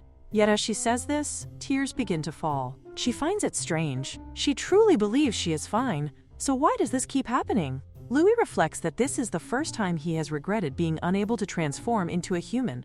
Lyanna embraces him and assures him that she will be all right soon. The scene then shifts to the present. Carmine calls out to her, and she slowly opens her eyes. He asks if she is all right, and whether she recognizes him. Instead of answering, she begins to sneeze. He immediately tells her to wait while he goes to fetch water and medicine. Lyanna mentions that the medicine should be inside her bag. Carmine cannot help but wonder why the bag is so large. She tells him not to scatter her belongings, explaining that she will be leaving soon. This surprises him, and he questions why she intends to leave. She confirms that she must hurry. He asks why she would leave when this place should be her home. This makes her pause. It is indeed a warm and comforting place, and the grandmotherly lord is kind. Yet she feels that she has no place she can truly call her own. As Carmine takes care of her, he begins to suspect that her sudden urgency is connected to her former fiancé, the one who had come searching for her before. For her to be so desperate to escape, there can only be one explanation. They must have finally realized her true worth and are trying to reclaim her. He notices that even in her sleep, she is crying. She always appears cheerful, yet someone is clearly responsible for this hidden pain. As he looks at her, he gently takes her hand and presses a kiss to it, silently vowing that he will protect her. Finally, morning arrives, and Lyanna wakes up with the feeling that she is alive again. Lewis comes to her at once and wraps his arms around her, remarking that in all his life, he has never seen such a fragile master. His words make her pause, and she wonders if he had truly been that worried about her. She then asks him how long she has been asleep, realizing that she needs to hurry. At that moment, Carmine steps forward and reassures her not to worry, saying that it has not been very long. She looks at him in confusion and questions why he is there. Carmine explains that the ego sword called him, then asks if his presence is making her uncomfortable. She quickly denies it, insisting that it is not like that, but adds that she does not have time for this since she is very busy today. Carmine asks her to wait, reminding her that she is a patient who has just woken up and needs to eat first. Soon, breakfast is brought to her. She looks at the meal with uncertainty, wondering if Carmine was truly the one who prepared it. Nevertheless, she expresses her thanks and takes a bite. As soon as she does, Carmine asks where she is planning to go. She is startled and questions whether she had said something like that while she was half asleep. Carmine explains that her packed bag gave it away. She reassures him that she is not leaving the place entirely, which leads him to ask where she is going instead. She turns the question back on him, asking why he wants to know. He answers simply that he intends to go with her. This catches her completely off guard, and she wonders what he is saying all of a sudden. She points out that he must have responsibilities in this area, but he replies that while it is true he came to retrieve the ego sword, and it is now with her, that is not his main reason. He steps closer and takes her hand, admitting that he is worried about her. His sincerity causes her to blush. He continues, saying that he cannot ignore the thought of her being sick and alone like she was the previous day.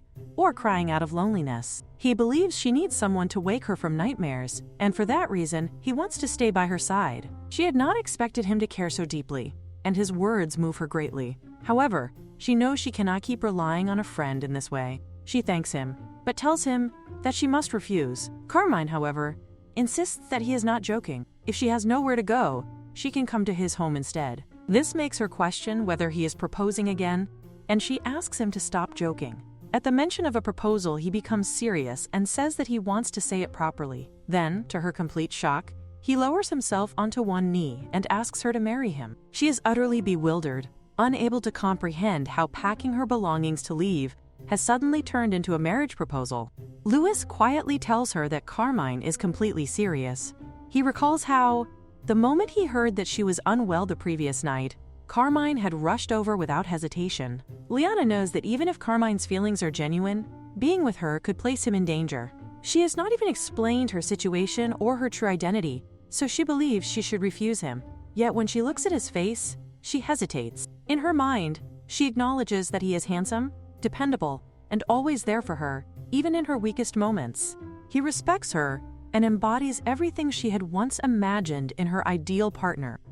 Turning him down and leaving him behind feels deeply unfair. Observing her hesitation, Carmine wonders if this will be another rejection. With no other choice, she finally reveals the truth. Her real name is Lyanna Pond, and she is one of the 5 daughters of the duchy. He listens calmly, simply responding with a quiet acknowledgement. His reaction confuses her, and she asks if he is not surprised. He explains that he will listen to everything before reacting, then asks if she is packing to return to the Pond Duchy. She tells him that her father had come to take her back against her will, and that she is only leaving to escape him for a while, as she sees no other option. As she thinks further, a realization strikes her. Does she really need to go somewhere far away? If her father cannot find her, that alone would be enough. Perhaps she could remain here and simply find a place to hide temporarily instead of leaving altogether. She thanks Carmine, saying that he has helped clear her thoughts. She tells him that she is going out for a while, but before she can leave, he stops her, pointing out that she has not yet answered his confession. She cannot help but think that he is like an unstoppable force of flirting, his personality so different from before. Carmine clarifies that he means everything he said. Even after her situation is resolved, she does not need to wait. He will stay by her side. She warns him that her father is a duke, and even he might not stand a chance if he were to come here. Carmine reassures her without hesitation, saying that no matter what happens, he will protect her. He asks her to look at him and give him an answer. Then, with unwavering determination, he asks her to date him with marriage in mind. The scene then shifts to the palace, where the teleportation orb suddenly begins to act up. The princess is startled and immediately shouts at Carmine, scolding him for frightening her and asking what would have happened if she had fainted from shock. He casually responds that he would have covered it up as a workplace injury, which only irritates her further. She tells him to stop talking like a shady businessman and to go handle the day's agenda. However, she soon notices that he is unusually quiet. He lets out a deep sigh, and she begins to wonder if something is wrong. It seems as though he might have made some kind of mistake. The man who once cared about nothing but work is now behaving strangely ever since returning from that town. Though she finds it troublesome, she considers humoring him for a moment and asks what is bothering him. She thinks it would be best to hear him out quickly before returning to her overdue tasks. When he finally speaks, he tells her that he has found someone he wants to marry. At first, she simply processes his words in silence. Then, all at once, she erupts in shock, shouting in disbelief at the mention of marriage. The princess nearly drops her teacup, her composure slipping as disbelief overtakes her. She questions whether they are truly speaking about a real human woman and not a cat, and the thought unsettles her. It forces her to reconsider everything she has believed about him until now. She reflects on how numerous noble ladies have exhausted themselves trying to capture his attention, only for him to suddenly speak of marriage after spending his time petting cats. The sheer absurdity of it leaves her stunned. Nevertheless, as a noblewoman of a duchy, she quickly resolves to gather information regarding the annulment. Germain, composed as ever, adds that while she conducts her investigation, he would like her to look into 2 additional matters. He expresses his desire to erase the Pond Duchy chief from existence, and, if that proves impossible, he intends to annex Poston as imperial territory. The princess immediately urges him to calm down. She acknowledges that Lyanna has suffered injustice, but she reminds him that eliminating a duchy and annexing land are not trivial matters. She remarks that the saying about a late-blooming thief being the most dangerous seems to fit him perfectly. Then, as realization dawns on her, she raises her voice and demands to know why he went to Poston in the first place. The most important matter, the eagle sword, has not been mentioned even once since then, and she cannot believe he has forgotten it. Carmine reassures her that there is no need for concern regarding that matter. His calm confidence leaves her with little room to argue, and she decides to say no more. Instead, she shifts her focus and questions whether the young lady has agreed to marry him. She finds it difficult to believe that any young woman would so readily accept a proposal from the emperor, concluding that the girl must be quite bold. Carmine then reveals that Lyanna does not yet know he is the emperor. This revelation shocks the princess even further, and her voice rises in disbelief. Meanwhile, for Lyanna, the events of the previous day still feel like a dream. She finds herself uncertain about what to do. Carmine's expression lingers in her thoughts, and she realizes that his feelings are genuine, not something shallow or fleeting. Her heart races so intensely that she cannot even bring herself to meet his gaze. When Carmine questions whether her hesitation stems from an inability to forget her former fiancé, he grows visibly serious and remarks that if that is the case, he would have to cut the man's head off. Lyanna immediately protests, telling him that he cannot say such things so casually. She is overwhelmed, unsure of what she is supposed to do. There is still so much she does not know about him, and too many unresolved problems remain. Yet despite all of this, she ultimately declares that she will date him. Though her mind is still conflicted, her heart is already moving in that direction, and she begins to think of him as her boyfriend. The scene shifts, and Lyanna is now with the old grandmother. The elderly woman mentions that someone has brought her a plant. It is not the type typically used for grafting, yet it tastes remarkably delicious. She wonders aloud if it could possibly become even sweeter. Lyanna responds affirmatively.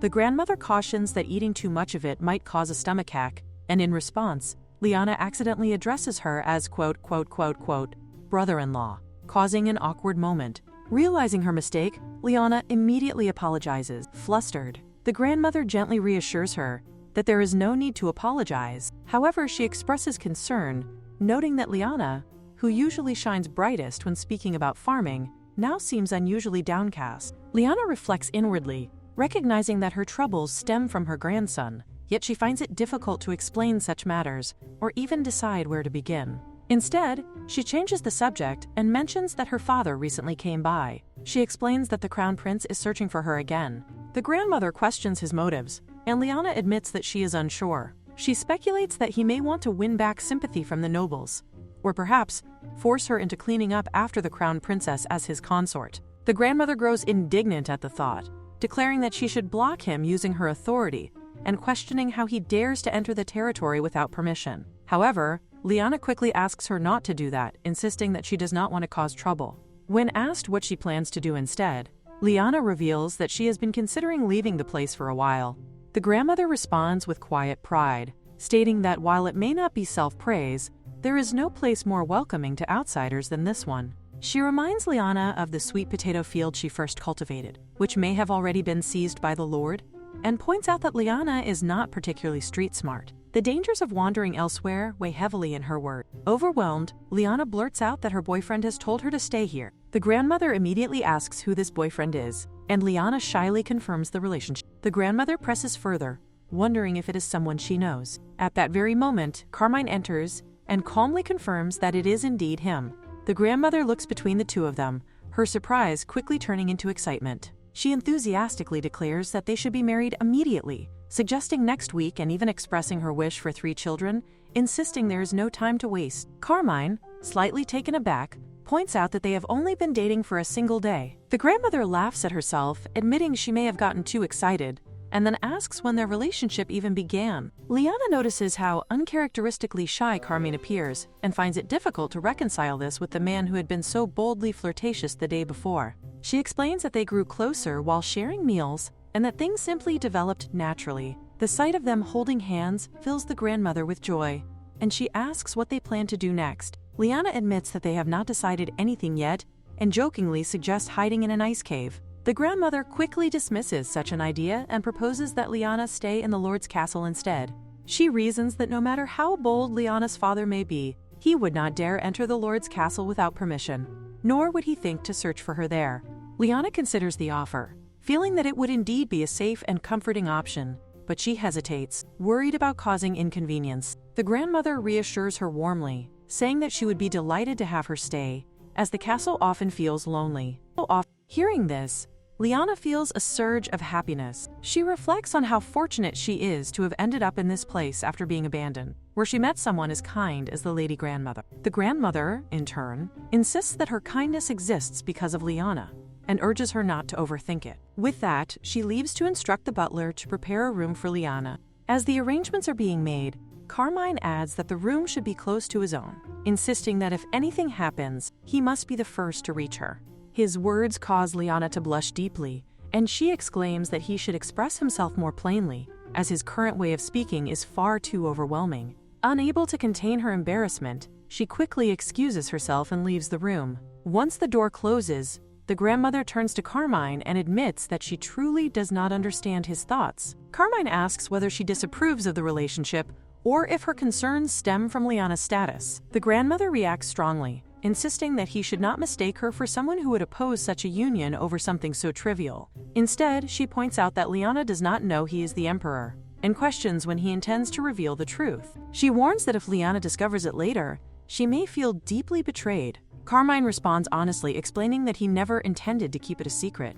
However, he admits that he is afraid that when faced with the truth, Lyanna might choose the simple life of the farm over him, the emperor. He remains quiet for a while after asking his grandmother whether she believes Lyanna would abandon the farm and choose him instead. His grandmother replies that Lyanna is certainly happy living there, but he must tell her the truth. A relationship built on lies, no matter how beautiful it appears, ultimately becomes an empty illusion. Her words are shaped by her own past, as she recalls how her husband once spoke of living happily together, only for reality to prove otherwise. She questions whether an emperor of an entire nation could truly live only for one woman. She adds that Lyanna should be satisfied with having been the crown princess and criticizes the selfishness in expecting more. Despite her harsh tone, she makes it clear that she genuinely cares for both of them. She considers Carmine her dear grandson and Lyanna her precious friend, and she sincerely hopes that the two of them can live happily without experiencing the kind of pain that defined her own marriage. Her unhappy union is well known,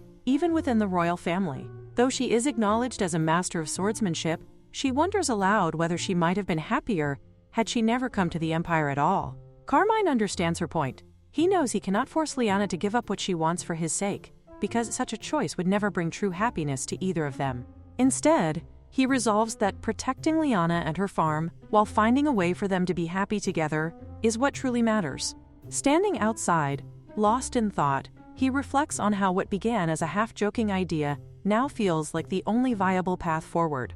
If he annexes the lands as part of the Empire, given their proximity to its borders, the task should not be overly difficult. He wonders if doing something of that magnitude might earn Lyanna's forgiveness when he eventually reveals his true identity. For the first time, he experiences a deep fear of not being accepted by someone he cares about. The scene then shifts. Lyanna is filled with excitement as she looks around her room, marveling at how spacious it is and how soft the bed feels. The brightness in her voice seems to dispel all of Carmine's worries. Although she had been uncertain earlier, she now feels relieved and grateful. Thanks to Carmine, she is staying in the safest place possible, the Lord's castle. In her mind, he appears dependable and impressive, and she cannot help but think that her boyfriend is incredibly admirable. At the same time, she finds herself wondering why he shows no fear, even after learning that her father is a duke. This leads her to question his true identity, suspecting that his position may be far higher than she initially believed. Yet, as the duke's daughter, she is certain she has never seen him before. A knock sounds at the door, and she permits the visitor to enter. Carmine steps inside and asks whether the room meets her expectations. She expresses her satisfaction, noting how soft and comfortable the blankets are. He feels relieved to hear this and suggests that they take a short walk outside. As they walk together, Lyanna becomes acutely aware that he is now her boyfriend. This awareness makes her unusually nervous. Carmine remarks that a great deal has happened that day. When their eyes meet, she quickly looks away, unable to maintain eye contact. Although this is not the first time she has walked alone with him, everything feels different now. An unfamiliar warmth stirs within her, making her heart feel light and restless. She begins to wonder if this is what love feels like, because it was never like this before. Her thoughts drift to a past moment with David. On that occasion, she had tried to express concern, mentioning that he seemed unusually busy. However, he had immediately stood up, confirmed that he was indeed occupied, and dismissed the conversation, leaving without giving her the chance to say anything more. She feels as though she cannot breathe, her heart weighed down by an unbearable heaviness, yet she understands that she must remain silent and composed. If she wishes to become the crown princess, she must smile no matter what. She has always been told that simply being loved is the greatest happiness, but deep within, she begins to question whether what she experienced could truly be called love. The scene returns to the present as Carmine calls out to her, gently asking if he may hold her hand. The request catches her off guard, and she pauses in surprise. In that moment, she becomes keenly aware of how different he is from David, who once abandoned her. This, she realizes, is how it is supposed to feel: kind, warm, and sincere. The realization overwhelms her, and tears begin to fall. Carmine becomes flustered at the sight of her crying, unsure of what he has done wrong. He quickly assumes that she may not want to hold his hand and reassures her that it is not necessary if she feels uncomfortable. However, she shakes her head and explains that it is not the case. She confesses that she once believed she would never be able to love someone again. Yet without even realizing it, she has come to truly like him. Somewhere along the way, he has deeply engraved himself into her heart. Carmine then admits that there are still many things he has not told her. He cannot reveal everything honestly at this moment, but he asks if she can wait for him. He promises that he will not disappoint her. In response, she takes his hand and tells him that she will wait, because she trusts him. As evening falls, Lyanna sits brushing her hair. Exhaustion begins to settle over her, and she reflects on how large the room is, wondering whether she will even be able to sleep properly in such a vast space. Although she grew up in similarly grand rooms at the Duke's estate, something feels different now. A lingering sense of unease tugs at her, as though she has forgotten something important. Suddenly, she remembers. It is Louis. He appears clearly upset, reminding her that she said she would return shortly. He cannot understand what she has been doing all this time. She apologizes repeatedly, explaining that she had planned to come back for him in the morning. This only makes him even more irritated, accusing her of being mean after he waited for so long. She continues to apologize and informs him that they will be staying at the castle for a while. She adds that she will explain everything tomorrow as well. However, this does little to calm him, and he continues to complain loudly about her behavior. The next morning arrives. As Lyanna awakens, she notices that another beautiful princess is lying beside her. At first, she glances at the unfamiliar figure and then turns her face away, assuming it must be a dream. However, the princess suddenly shouts at her to get up, scolding her for closing her eyes again when someone is standing right in front of her. She even declares that Lyanna will lose 20 points for her behavior. Startled, Lyanna realizes that this is not a dream. She quickly asks who the girl is, confused by her presence in what she believes to be her own room. The princess confidently introduces herself as Susan. This leaves Lyanna wondering if Susan is the original owner of the room, as the confidence she exudes is undeniable. The two of them exchange greetings, though Lyanna cannot help but think about Louis. At a moment like this, he would have been talking endlessly, keeping her company and easing the tension. Instead, she finds herself facing Susan alone. Gathering her composure, Lyanna informs Susan that, in case she was unaware, the room now belongs to her, as the Lord has instructed her to stay there. Susan calmly replies that she already knows, and adds that she came specifically to see her. As she speaks, she offers Lyanna a grim smile, one that carries an unsettling undertone. The scene shifts to Lyanna taking a quiet walk. As she moves along, she reflects on how strange Susan is. Lyanna had stepped outside because she felt awkward, yet now Susan is following her, despite them barely knowing each other, not even by name. This behavior puzzles her. Eventually, Susan asks where she is going, and Lyanna responds that she is simply out for a walk to clear her thoughts. Susan reacts enthusiastically, remarking that walks are wonderful, and casually mentioning that Lyanna is likely to receive a passing grade. This comment confuses Lyanna, though she cannot sense any suspicion from Susan. In fact, everyone they pass greets Susan naturally, which makes her seem trustworthy. Soon after, Susan asks whether Lyanna likes the area. Lyanna replies that it is wonderful, praising the generosity of the people and the kindness of the Lord's grandmother. Susan then insists that the Empire is even better, a statement that causes Lyanna to wonder why the Empire has suddenly been brought into the conversation. Susan proceeds to question what Lyanna thinks of the Emperor. Lyanna, unable to follow the thread of these questions, grows increasingly puzzled. She begins to suspect that perhaps rumors about her crops have spread as far as the Empire. If that is the case, she considers that expanding her business there could be an excellent opportunity, especially since it is relatively close to this region. With that thought in mind, Lyanna changes the subject slightly and mentions that there are wild raspberries nearby, offering Susan the chance to try some. Susan hesitates, noting that such berries are usually washed before eating, but Lyanna dismisses the concern, reasoning that in such clean air, washing them hardly seems necessary. Susan tastes one and observes that while it appears sour, it is actually quite bland. Lyanna explains that when turned into jam, the berries develop a tart flavor. She adds that she prepares everything she eats herself, which leaves Susan wondering how she manages to. This somehow reminds Susan of Carmine's reaction in the past. Lyanna then encourages her not to stand idle and instead help gather more berries, mentioning that she will later prepare a refreshing raspberry iced. Meanwhile, elsewhere, Luis is quietly observing Carmine as he trains. Luis has heard that Carmine is the grandson of the foolish former emperor, yet the young man before him seems entirely different. There is something strangely familiar about him, especially in his confident gaze, which reminds Luis of his first master. Memories begin to surface. His first master once asked him for his name, and Luis had replied that he had none, that ego sword was sufficient. That self-assured young man, who had sought to slay dragons, had captivated Luis and ultimately became his first master. In time, that same man rose to become the Empire's first emperor. However, as his stature grew, he gradually became more of a symbol than a person. Successive emperors treated Luis merely as a ceremonial sword, a display piece devoid of true purpose. Even so, Luis endured, sensing traces of his first master's presence in their descendants, until it all ended with the previous emperor, a hopeless fool who could not even hear his voice. When the Empress divorced that emperor, Luis quietly left the Empire alongside her. He never imagined that he would encounter a descendant of his first master in such a distant place. Reflecting on this, he regrets not asking to be given a proper name back when his master was still alive, especially if that man had truly been using such a crude designation for him.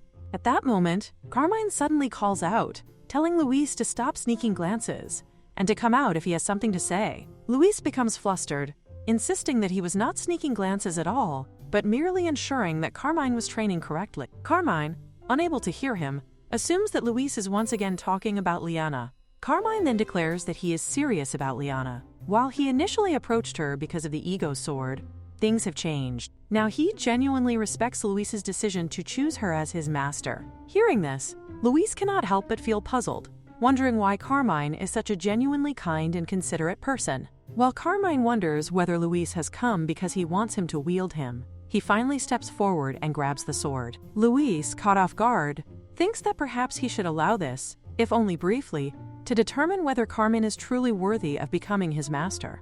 As Carmine begins training with him, Luis feels a sudden unease creeping in. He realizes that he is almost being swayed, and this thought alarms him. Carmine's skill and composure only make matters worse, as his competence is undeniable. At the same time, Carmine assumes that Luis is permitting him to wield him so that he can protect Lyanna, and he silently expresses his gratitude. Luis, however, does not mean any of this in the way Carmine believed. Despite that, he cannot deny that being wielded by Carmine feels right in some inexplicable way.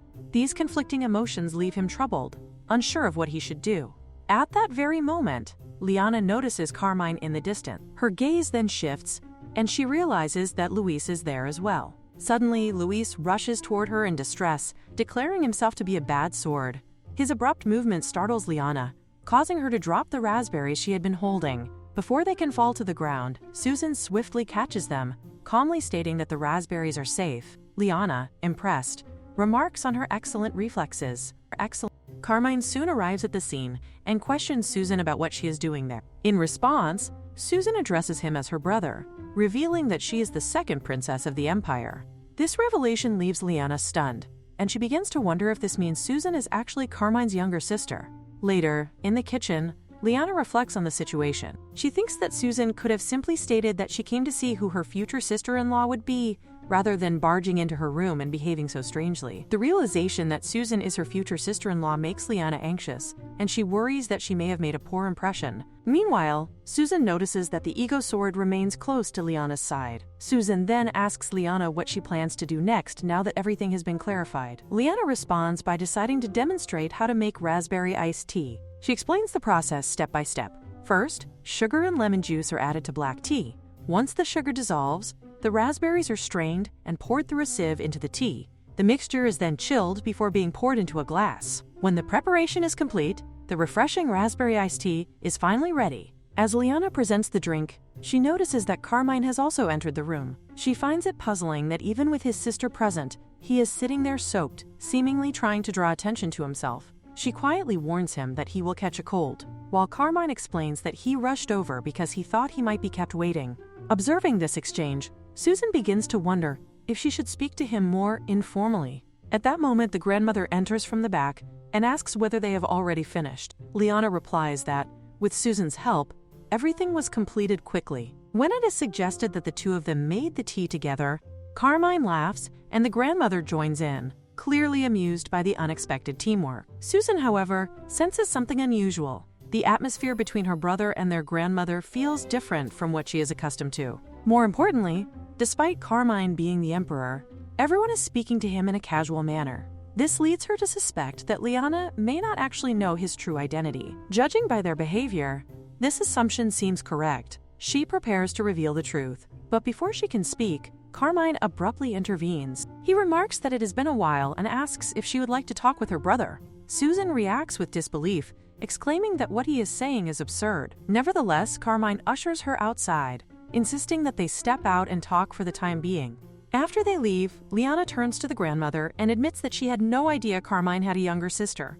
The grandmother explains that he actually has two younger sisters, twins, and that they likely came because they were worried about him, as he has been away for quite some time. This revelation causes Lyanna to pause and think more deeply. She begins to wonder if the unspoken secret surrounding Carmine might be connected to his sisters. If that is the case, then it could mean that the troubles related to her illness have already begun to surface. A few days earlier at the Imperial Palace, Susan is in the middle of a full-blown tantrum, loudly demanding to know exactly when her brother will return. She wants to take a vacation to the south, yet finds herself unable to leave the capital because of his prolonged absence. The first princess responds with calm resignation, telling her to give up on waiting, as it does not seem like he will return anytime soon. She admits that she does not know what exactly has happened, but mentions that there are rumors he has found someone he intends to marry. This revelation immediately catches Susan's attention. She finds it absurd that a man who once showed interest only in cats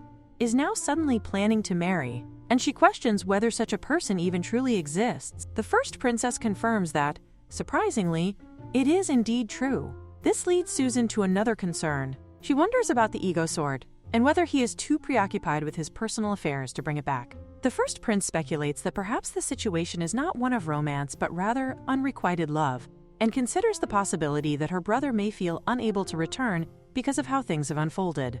As the emperor of a nation, he seemingly lacks nothing, yet something is clearly holding him back. Despite all of this, Susan resolves that she will have to see her brother herself and personally bring back this supposed fiancé. Her determination prompts the first princess to sharply reprimand her, insisting that she should not interfere in someone else's love life and should instead focus on her own responsibilities. However, Susan refuses to listen and runs off, complaining that it is unfair for him to enjoy what seems like a vacation alone. Now, back in the present, Susan confronts Carmine with visible frustration, demanding to know what on earth he is doing, and whether he even understands how long Liz and she have been waiting for him. Carmine, however, assumes that Liz is likely too occupied with her work to care that much about his absence. Susan immediately rejects this notion, insisting that it is not true. She then questions him about his secrecy, asking why he never revealed that he is the emperor, especially when the ego sword is right there treating Liz as its master. She cannot understand why he would allow such a situation to persist. Furthermore, based on what Liz has said, Susan knows that Carmine is planning to marry her. She warns him not to claim that he is merely hiding his identity to obtain the ego sword. Carmine quickly denies such a motive, admitting that while he may have acted that way in the past, he He cannot bring himself to marry without love now. Initially, he believed that revealing his identity would work against him, fearing that Liz might use that knowledge as leverage against him. However, as time passed and their conversations deepened, they grew closer, and he found himself unable to reveal the truth. He also comes to understand why Louis chose Liz, and because of that, he feels compelled to protect her and respect Louis's decision to follow her. Susan realizes that, in the end, his silence stems from fear that Liz would come to hate him if she learned the truth. The ego sword, after all, is a symbol of Imperial legitimacy, and Carmine is fully aware of its importance. Frustration builds within Susan as she grits her teeth, irritated by how often he refers to Louis, as though he has already become close friends with it. She challenges him further, asking whether he would simply accept it if the ego sword decided never to return. Carmine responds that ultimately through marriage, he would be able to share ownership of it, and therefore considers the issue effectively resolved. Unwilling to let the matter rest, Susan presses on. Even if he claims to have secured the ego sword, she demands to know when he plans to return. She reminds him that, regardless of the presence of their grandmother, this place is still a foreign country. Carmine reveals that he has already asked Liz to consider incorporating this region into the Empire. By doing so, he would no longer need to leave and could continue managing affairs from there as he currently does. Susan is taken aback, questioning whether he is serious, and wonders why Liz has not mentioned such a significant matter to her. Carmine assures her that he is entirely serious. He explains that the location is near the border, making it relatively easy to integrate into the Empire's systems, including communication networks and teleportation zones. He adds that remote governance is perfectly reliable under such conditions. Once it becomes Imperial territory, the ministry would have no grounds to oppose the arrangement. He expresses confidence that Susan herself will come to appreciate the place if she stays long enough, insisting that it is, without a doubt, a wonderful place. Susan internally fumes, wondering if Carmine truly believes she came all this way just to listen to such nonsense. As he continues explaining that his identity must remain a secret until everything is settled, her frustration boils over. She declares that she does not care and calls her brother an idiot, convinced that this entire situation is somehow Lyanna's fault. Yet even as she thinks this, she cannot help but feel as though this year itself is cursed, as if she has been stuck endlessly babysitting troublesome figures. She questions why Lyanna always seems to end up surrounded by such complicated people. Lyanna, noticing her agitation, asks whether she has had a fight with Carmine. Susan, on the verge of tears, refuses to engage and tells her not to speak to her. Nearby, the glass greenhouse catches Lyanna's attention. The surrounding area appears neglected and messy, leading her to conclude that it has not been properly maintained. She recalls suggesting to her grandmother that they have a picnic there, but remembers how her grandmother's expression twisted at the idea. This makes her wonder if there is some complicated history tied to the place. Without dwelling on it further, Lyanna heads down and asks Louis if he can transform into scissors, as she intends to tidy up the flower beds. Susan immediately protests, insisting that such tasks are meant for gardeners. Lyanna responds casually, acknowledging the point, but continues anyway. She sits down beside Susan, repeating her earlier remark in a thoughtful tone. Susan, already furious from her argument with her brother and exhausted from doing random chores all day, insists that a future empress should not be doing such things. Lyanna, however, calmly tells her that if she is going to help, she should at least wear gloves, as beginners are likely to hurt their hands. This only aggravates Susan further, who raises her voice and demands to know if Lyanna understands her at all, insisting once more that an empress should not be doing this kind of work. At this point, Lyanna has had enough. She directly questions what Susan is trying to say and whether she is simply venting her frustration. She points out that if Susan is going to keep grumbling, she might as well use that time to reconcile with Carmine. She adds that it is only natural for people to work to make a living, and if Susan is to become a leader, she should lead by example. Susan is struck by these words, recalling how her brother once said something very similar, that leaders should eat less and work harder for their people. This realization leads her to understand, perhaps for the first time, why he has fallen for Lyanna. After a moment of silence, Susan abruptly asks Lyanna whether she loves her brother. The sudden question catches Lyanna off guard, leaving her confused about what prompted it. Susan begins to explain, speaking about how difficult their brother's life has been since childhood. She describes their grandfather as a strict and terrifying man. Lyanna asks if she is referring to their grandmother's former husband, and Susan confirms it. She explains that he particularly despised Liz, constantly nitpicking even the smallest things, and that their brother would always stand up for them, only to be scolded in return. Despite his tendency to nag and his rigid nature, Susan recalls how he never once held her back. Whether she wanted to learn horseback riding or begged for a wooden sword, he always supported her and encouraged her to pursue what she was good at. Reflecting on this, she realizes that she may have become overly sensitive without even noticing it. Turning to Lyanna, she offers an apology. Lyanna, in turn, reflects that this sounds exactly like Carmine. He has never once belittled her for being a farmer. She reassures Susan that everything is fine and remarks that Carmine is fortunate to have such kind siblings. She then shares her own past, explaining that when she was cast out of her home, no one came to her aid, not even her sisters. She describes how pitiful her life once was and how she used to believe that the world was something one had to navigate alone. However, when Germain told her that he would protect her, it surprised her deeply. Meeting him became a blessing in her life, and she now wishes to become that kind of person for him as well. Hearing this, Susan stands and sincerely asks Lyanna to take good care of her brother. She tells her that if she ever faces hardship, she should come to her as well, because they are going to become family. The word family fills Lyanna with warmth and happiness. The two of them clasp hands, promising that they will both do their best. Suddenly, a loud commotion interrupts the moment. Someone outside is shouting, demanding to be let in. The man is clad in armor, his presence imposing and urgent. Susan, startled, wonders what is happening. Soon after, the butler arrives and informs them that, for the time being, they must remain inside the greenhouse. Intruders are attempting to enter the estate without permission. Outside, their grandmother looks on with sharp displeasure, questioning the audacity of those who dare to force their way in. She wonders who they think they are and whether they are truly attempting to take Lyanna away by force, deeming such behavior utterly insolent. At that moment, Carmine arrives as well, his expressions serious. He states that bringing soldiers into another territory without permission is no different from declaring war. He turns to Lyanna and asks her to allow him to stay by her side, clearly concerned for her safety. However, their grandmother firmly refuses. She reminds him that this is her land and questions why the emperor should interfere. Moreover, she points out that he is currently Lyanna's lover and might act rashly in the heat of emotion. As the lord of this territory, she insists that she will handle the situation herself and asks him to trust her. Carmine reluctantly agrees but urges her to be careful. He warns her about the man outside, reminding her that he once abandoned his own daughter, calling her useless. Even if Lyanna were to forgive him someday, Carmine believes that such a man never truly will. The Duke addresses the grandmother, remarking that it has been quite some time since they last met. He then wonders aloud whether he should now address her as the lord of this place instead.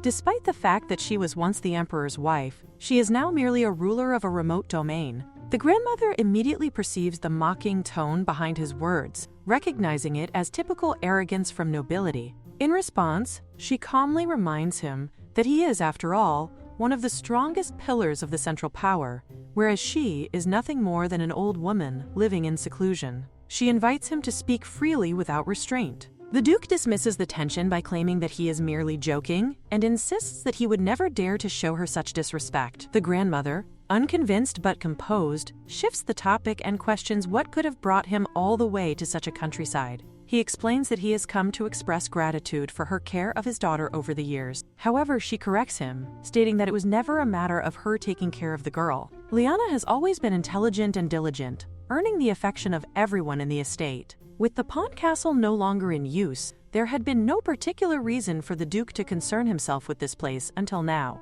The Duke, however, notices her composure and inwardly remarks upon her audacity in standing before him without hesitation. He then states his true purpose. He has come to take his daughter back. He demands to know where Lyanna is. The grandmother informs him that he is too late, as Lyanna recently expressed a desire to travel. Trusting her judgment, she provided her with a travel pass and allowed her to leave. The Duke immediately refutes this explanation, stating that there has been no record of anyone from this estate passing through nearby checkpoints. The grandmother speculates that Lyanna may have traveled farther than expected, but the Duke challenges this notion, questioning whether she truly believes that a girl who has barely traveled in her life could have gone so far on her own. His words prompt the grandmother to grow wary, and she begins to question what he is truly implying. Abandoning subtlety, the Duke speaks frankly. He reveals that His Highness, the Crown Prince, has grown deeply suspicious of Lyanna and has begun to see through the facade of the so-called saintly woman. The grandmother questions whether he truly believes that Lyanna still wishes to become the Crown Prince's wife. The Duke responds that regardless of her wishes, it is the duty of her parents to guide and persuade their child toward what they deem to be happiness. He uses the grandmother herself as an example, suggesting that by following her own heart, she ended up as nothing more than a pitiful ruler of a remote land. Although she obtained the divorce she desired, her life did not turn out as happily as she might have hoped. She lost the ability to live alongside her children and grandchildren, and those aware of her circumstances regard her with quiet humiliation. The grandmother listens without anger, then counters his argument with calm conviction. She acknowledges that persuading children for their happiness may sound noble, but she questions whether he truly observed Lyanna's condition when he last saw her. From her perspective, Lyanna appeared genuinely happy and content with her current life. She reflects that living according to one's own will does not always guarantee happiness, yet it ensures a life without regret. This, she implies, is a lesson many parents claim to teach their children. She further urges him to leave Lyanna alone, asserting that what he calls a parent's duty is not necessarily what will bring the girl true happiness. The Duke internally dismisses her words as nonsense. He cannot comprehend how a girl who once lived in luxury as the daughter of a duke could possibly be content in such modest circumstances. To him, her happiness is irrelevant. Given everything she has received as his daughter, he believes she is obligated to obey her parents, regardless of her personal desires. In his mind, it is her unquestionable duty to serve her family. Meanwhile, Lyanna reflects on the situation from afar. She had not expected her father to escalate matters so quickly, yet he has already marched soldiers into the Lord's estate. To her, this act is no different from a declaration of war. She realizes that even if she chooses not to intervene, her father will inevitably attack, and the consequences will be devastating. The farmland will be destroyed, the villagers will suffer, and both her grandmother and Carmine will be placed in grave danger. At her side, Susan reassures her that he will protect her and urges her not to worry. Lyanna, recalling his earlier behavior, questions how someone who had been crying so frequently could now claim to protect her. Susan explains that his tears stemmed from guilt, as he had been overwhelmed with regret and sympathy for her situation. Hearing this, Lyanna expresses her gratitude, admitting that his words have eased her heart. In that moment, she recognizes that Susan truly carries himself as a magnificent swordsman, capable of standing firm when it matters most. Lyanna gathers her resolve and states that they should speak with her grandmother first. However, before she can take even a single step, someone suddenly grabs her hand. A knight appears, declaring that he has finally found her hiding. He remarks that the Duke's prediction was correct, as it was only natural that a young lady who had never ventured far from home would seek refuge within the Lord's estate. At that moment, Susan rushes in, shouting furiously at the knight for daring to lay hands on Lyanna. She demands to know whether he understands that such an act is a grave insult to the ruler of this territory. The soldier, however, dismisses her indignation with a scoff, belittling the authority of a mere rural lord and questioning what power such a figure could possibly wield. His words ignite Susan's anger, but Lyanna quickly realizes that she must intervene. If Susan were to suffer consequences because of her, it would only worsen the situation. Stepping forward, Lyanna positions herself between them and firmly addresses the soldier. She questions whether invading another territory constitutes a declaration of war. The soldier scoffs again, rejecting the term invasion as unnecessarily harsh. He insists that the fault lies with this estate for hiding her, and claims that everything being done is for her own benefit. According to him, she stands on the brink of becoming the most powerful woman in the nation. His reasoning causes Lyanna to falter for a moment, as he frames everything as a matter of the family's gain. When she challenges this logic, he counters by stating that she was born into the Pond family and raised with all its privileges, making it only natural for her to repay that debt. Lyanna, unable to contain herself, declares that she has already paid that price by being cast out of the family after her broken engagement. Yet the soldier coldly replies that if she had truly cared for her family, she should have acted before matters reached that point, as she had ample time and opportunity to prevent such an outcome. His accusation fills her with sorrow. Rather than acknowledging her suffering, they now place the blame upon her, as though she alone caused harm to the family. She reflects bitterly that while she struggled, no one stepped forward to help. They merely stood by and watched. It becomes clear to her that such a plan could not have originated from a single servant. It must have been discussed and decided within the family itself after she was cast aside. The soldier continues his cruel remarks, calling her a useless half-wit who could not even maintain a relationship with one man and who only created trouble.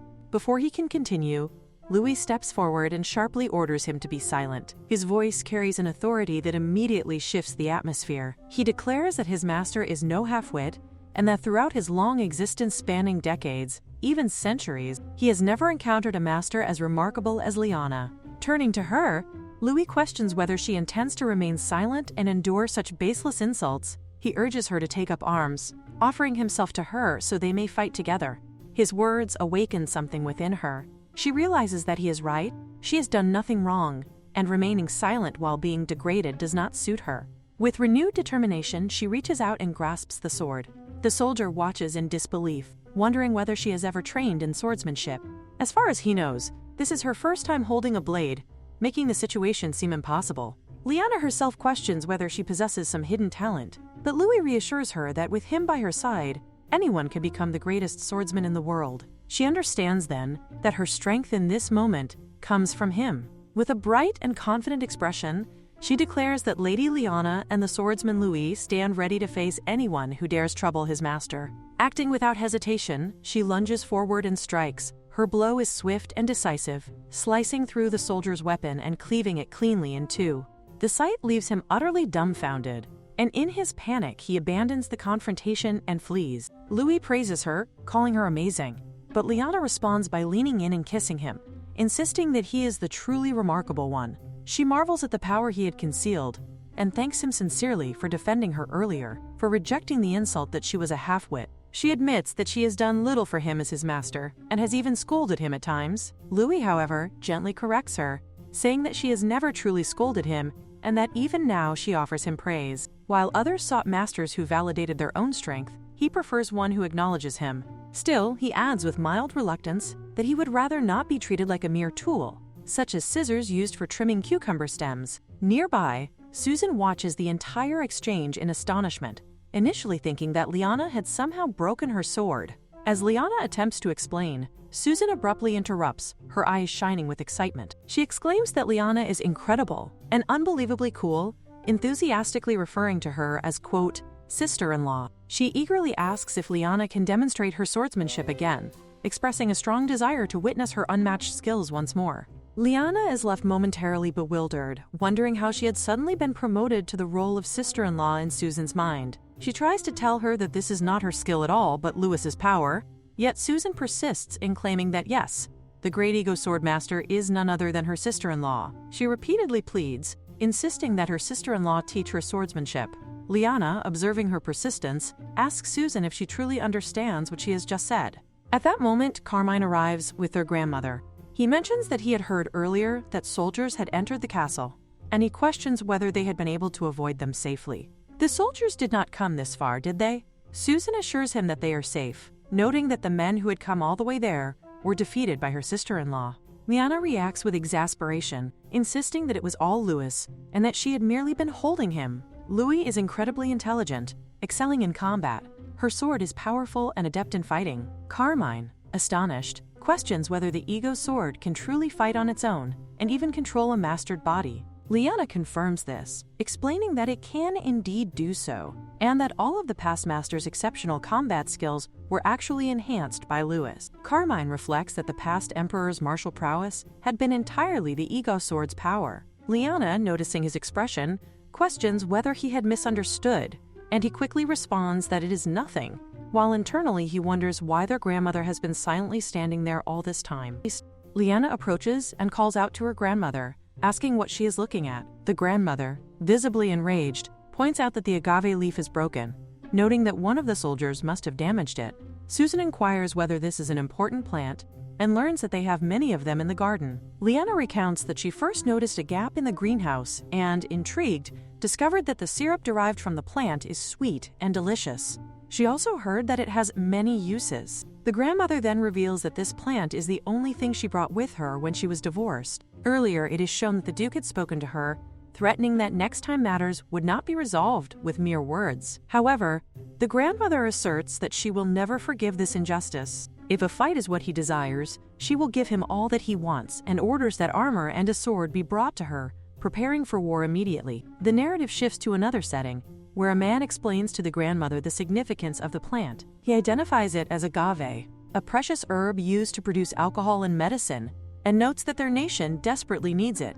Unfortunately, all of it had been burned and destroyed during the Civil War. She wonders whether they can grow it themselves, and he assures her that it is possible, provided he is with her. He is a humble man from the common folk, far removed from the throne. Thanks to his great contributions during the Civil War, he was able to ascend and become emperor. She knew he had many shortcomings, yet she deeply loved him and wanted to remain by his side. She declares that she is the one rejecting him, and with that, she states that she will return to her homeland. The emperor shouts in disbelief, questioning if she has lost her mind. She is the emperor, yet she would throw away her position so easily. But when he notices that she is resolute and not coming back, he continues to shout, pleading for her to stay by his side, insisting that he cannot do without her. She retorts that he is a shameless man, that he is the one who has changed, not her, and she is proud of who she is. The symbol of that pride is none other than a single agave plant. The grandmother tells Lyanna that she should leave, but Lyanna refuses, insisting that this is her problem to deal with. The grandmother counters, pointing out that their plants have been broken, so now it is her problem. She then turns to Carmine and Susan, instructing them to leave as well, and not get unnecessarily involved. Lyanna protests, but Carmine suggests that they step back for now, until the grandmother comes down. Surprisingly, the grandmother asserts that she is feeling strong, and that it is hard to say who is truly in danger, so they do not need to worry too much. Susan remarks that her brother is right, recalling that the grandmother could break swords with her bare hands. Even Louis confirms this, stating that the grandmother was like a walking, natural disaster. Lyanna thinks that perhaps such a judgment is a bit too harsh. Susan then asks Lyanna why her father came looking for her. Lyanna responds that it is a long story and proceeds to tell it. Afterward, Susan turns to Carmine and asks him to lend her his sword, declaring that there are many people she needs to send to hell today. Lyanna urges her to calm down, but Susan is practically fuming. She insists that they should confront her father and her ex-fiancé directly, punching them in the face and tearing them apart. She wonders why women are so sweet and soft toward men who have treated them this way. Lyanna clarifies that Susan no longer has any lingering feelings, nor does she even resent them anymore. Carmine, by contrast, remains apathetic. Susan reassures him that she is truly okay and is only concerned about causing too much trouble in this place. Even if her father attacks the grandmother again, she is here now, and this is her problem to solve. She declares that there is no problem with their love for each other. That is all she needs to know. Lyanna questions this, pointing out that there are so many problems, wondering how there could be no war, and yet they are speaking of love. She also wonders why Carmine is so calm. It seems she will have to rely on Louis and take down her father herself. Carmine then asks Lyanna to simply answer that she wants to keep this place safe, make the Duke give up, and stay here with him. Lyanna immediately affirms this, explaining that of course she refuses to go back because she wants to remain with him, and that is why she is struggling so much. This makes him smile, and he tells her to trust him and wait, as he has a great idea. For now, they should help her back to her room, and he will personally walk her there.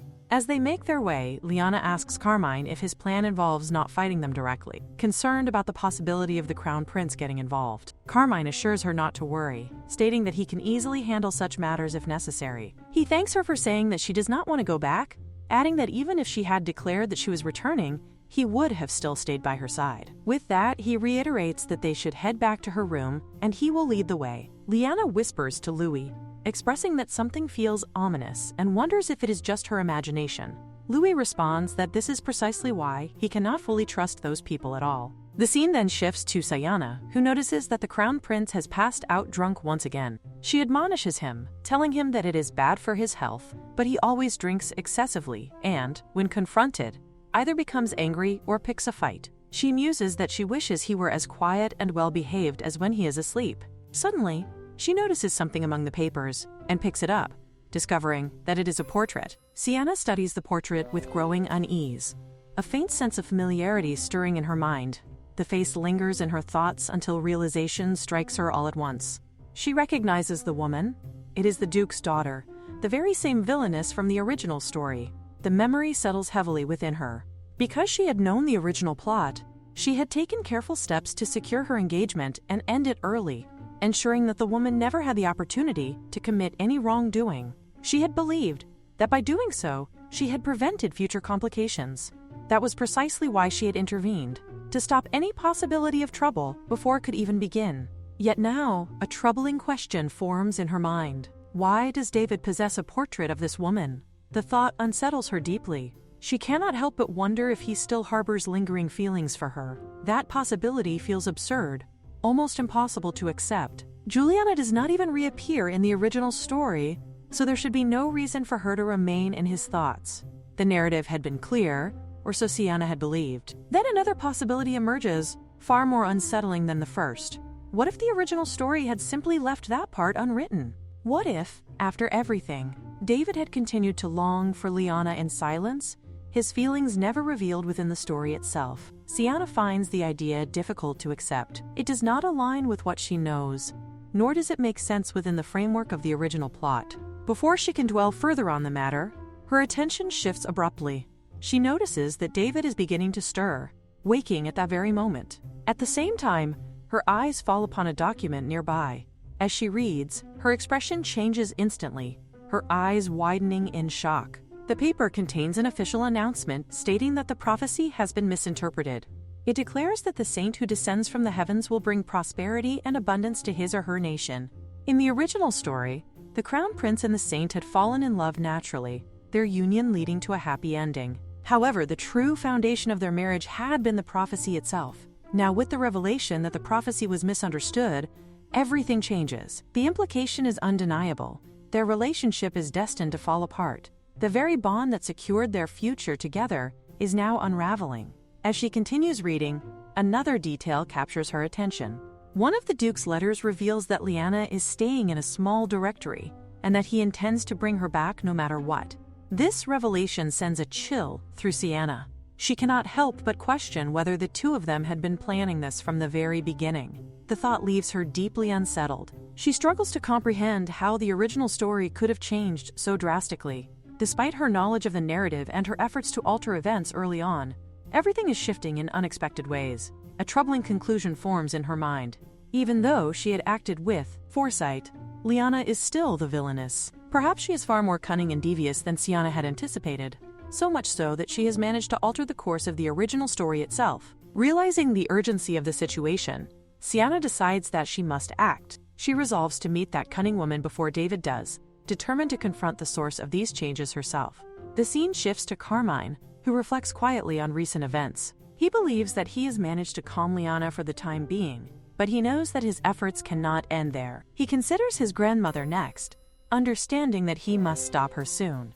If a territorial war were to break out, it would disrupt his plans entirely. Despite this concern, he acknowledges her formidable martial abilities. She would not easily lose, even against the Duke. However, his thoughts soon turn to his own limitations. He recalls the words of his grandfather, who had once told him that no matter how hard he tried, he would never become an emperor recognized by all.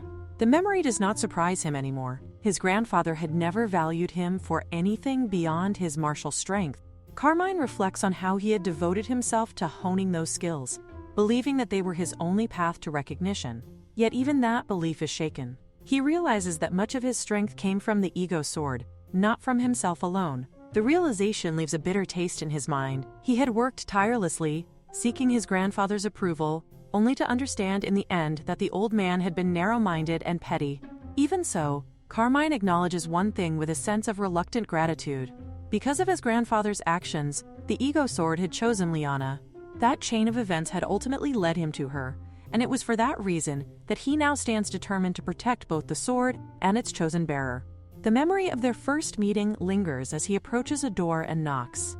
He requests permission to enter, addressing his grandmother respectfully. She grants him entry, and as he steps inside, he immediately notices that she is clad in armor even within her own home. The sight confirms his suspicions. She is fully prepared for conflict and takes the situation seriously.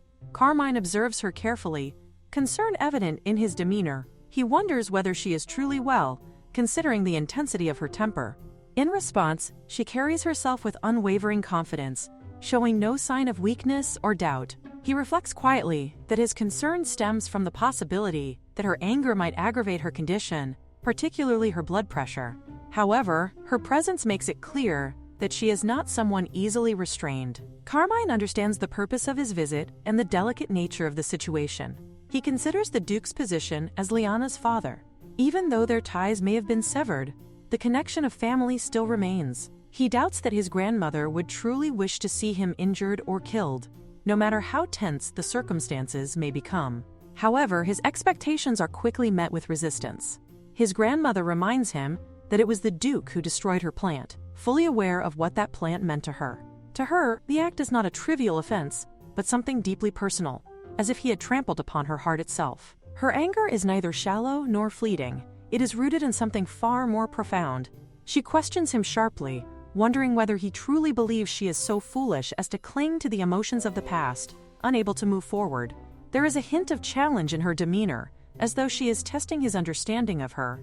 Carmine, however, does not dismiss her feelings. He acknowledges them with sincerity, expressing that she is not foolish in the slightest. In fact, he admits that he himself is unable to let go of what resides in his own heart. It is precisely because of that inability that he sought her out. In that sense, he recognizes that he must resemble her more than he realizes. His words cause her to pause, a flicker of curiosity crossing her expression as she wonders what he truly means. Carmine then reveals his intentions. He explains that he is currently exploring ways to incorporate this region into the Empire's territory. With that in mind, he asks her to halt the looming territorial conflict, for his sake. This proposal takes her by surprise. The idea of annexing a kingdom's land is not a trivial matter. It would inevitably strain relations with the neighboring kingdom.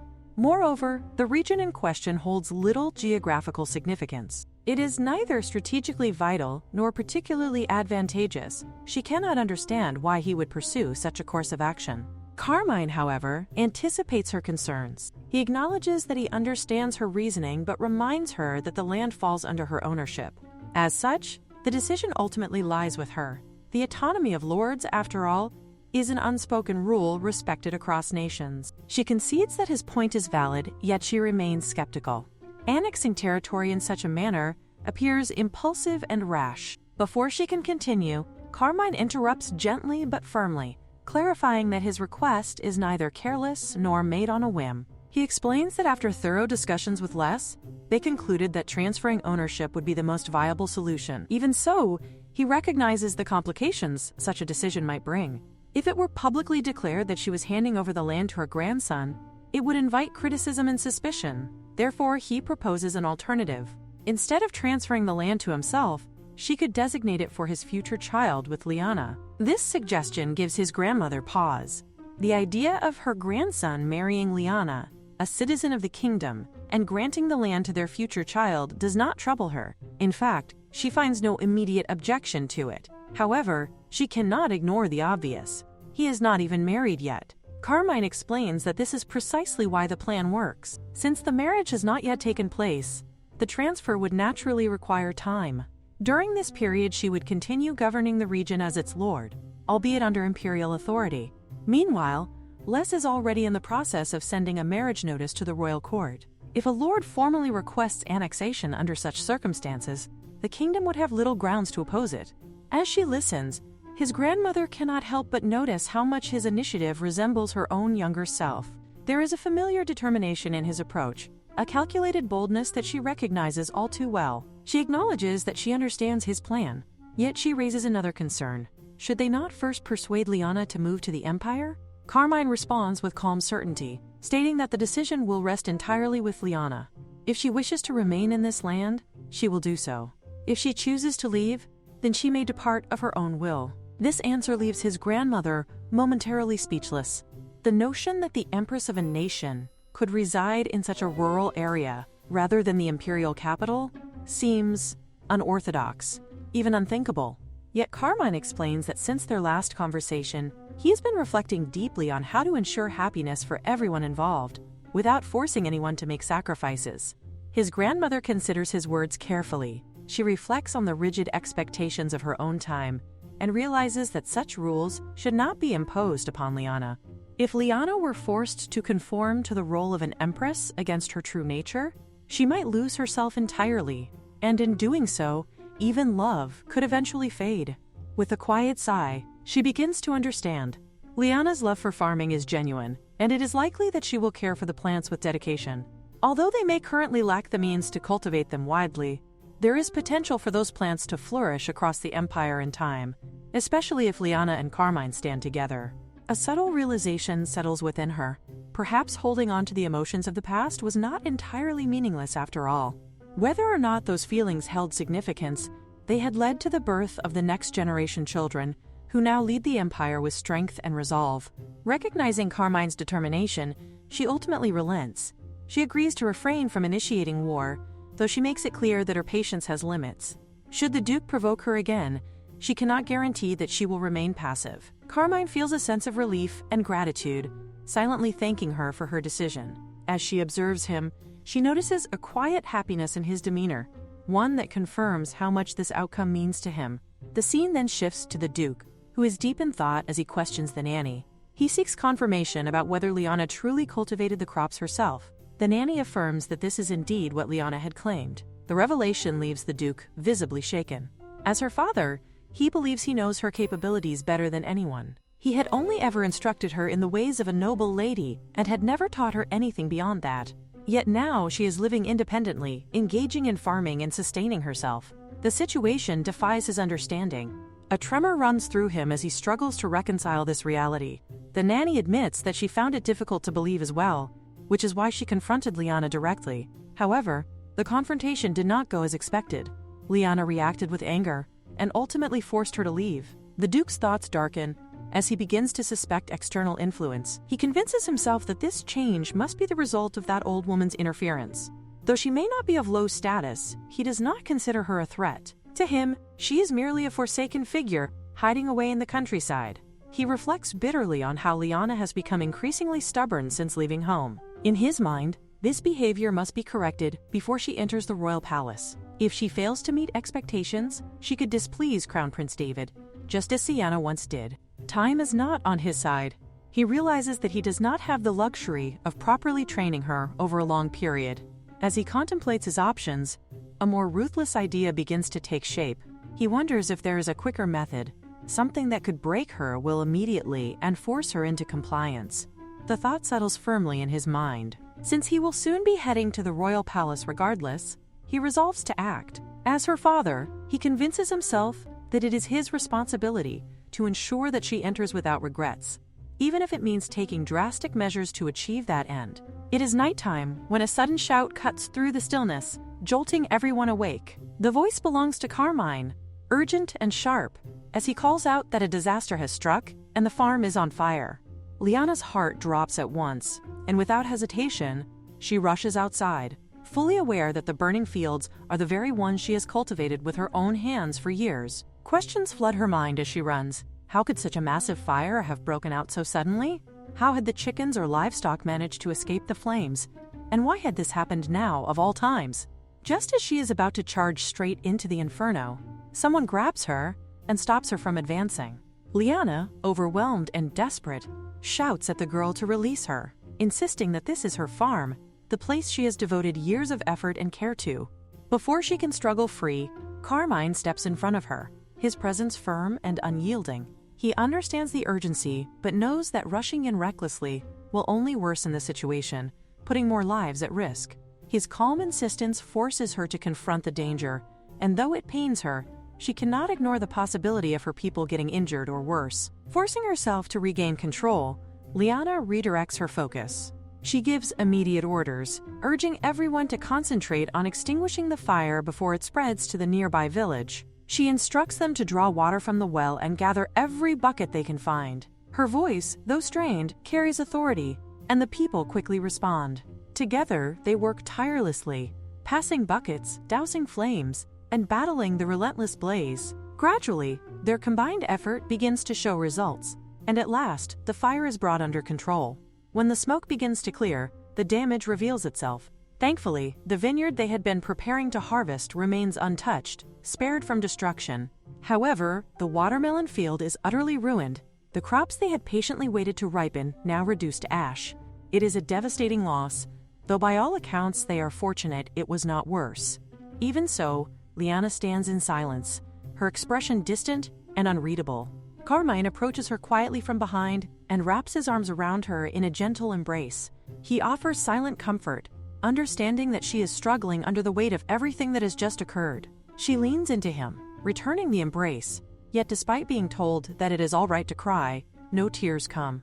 There is a heaviness within her, but it does not manifest as sorrow.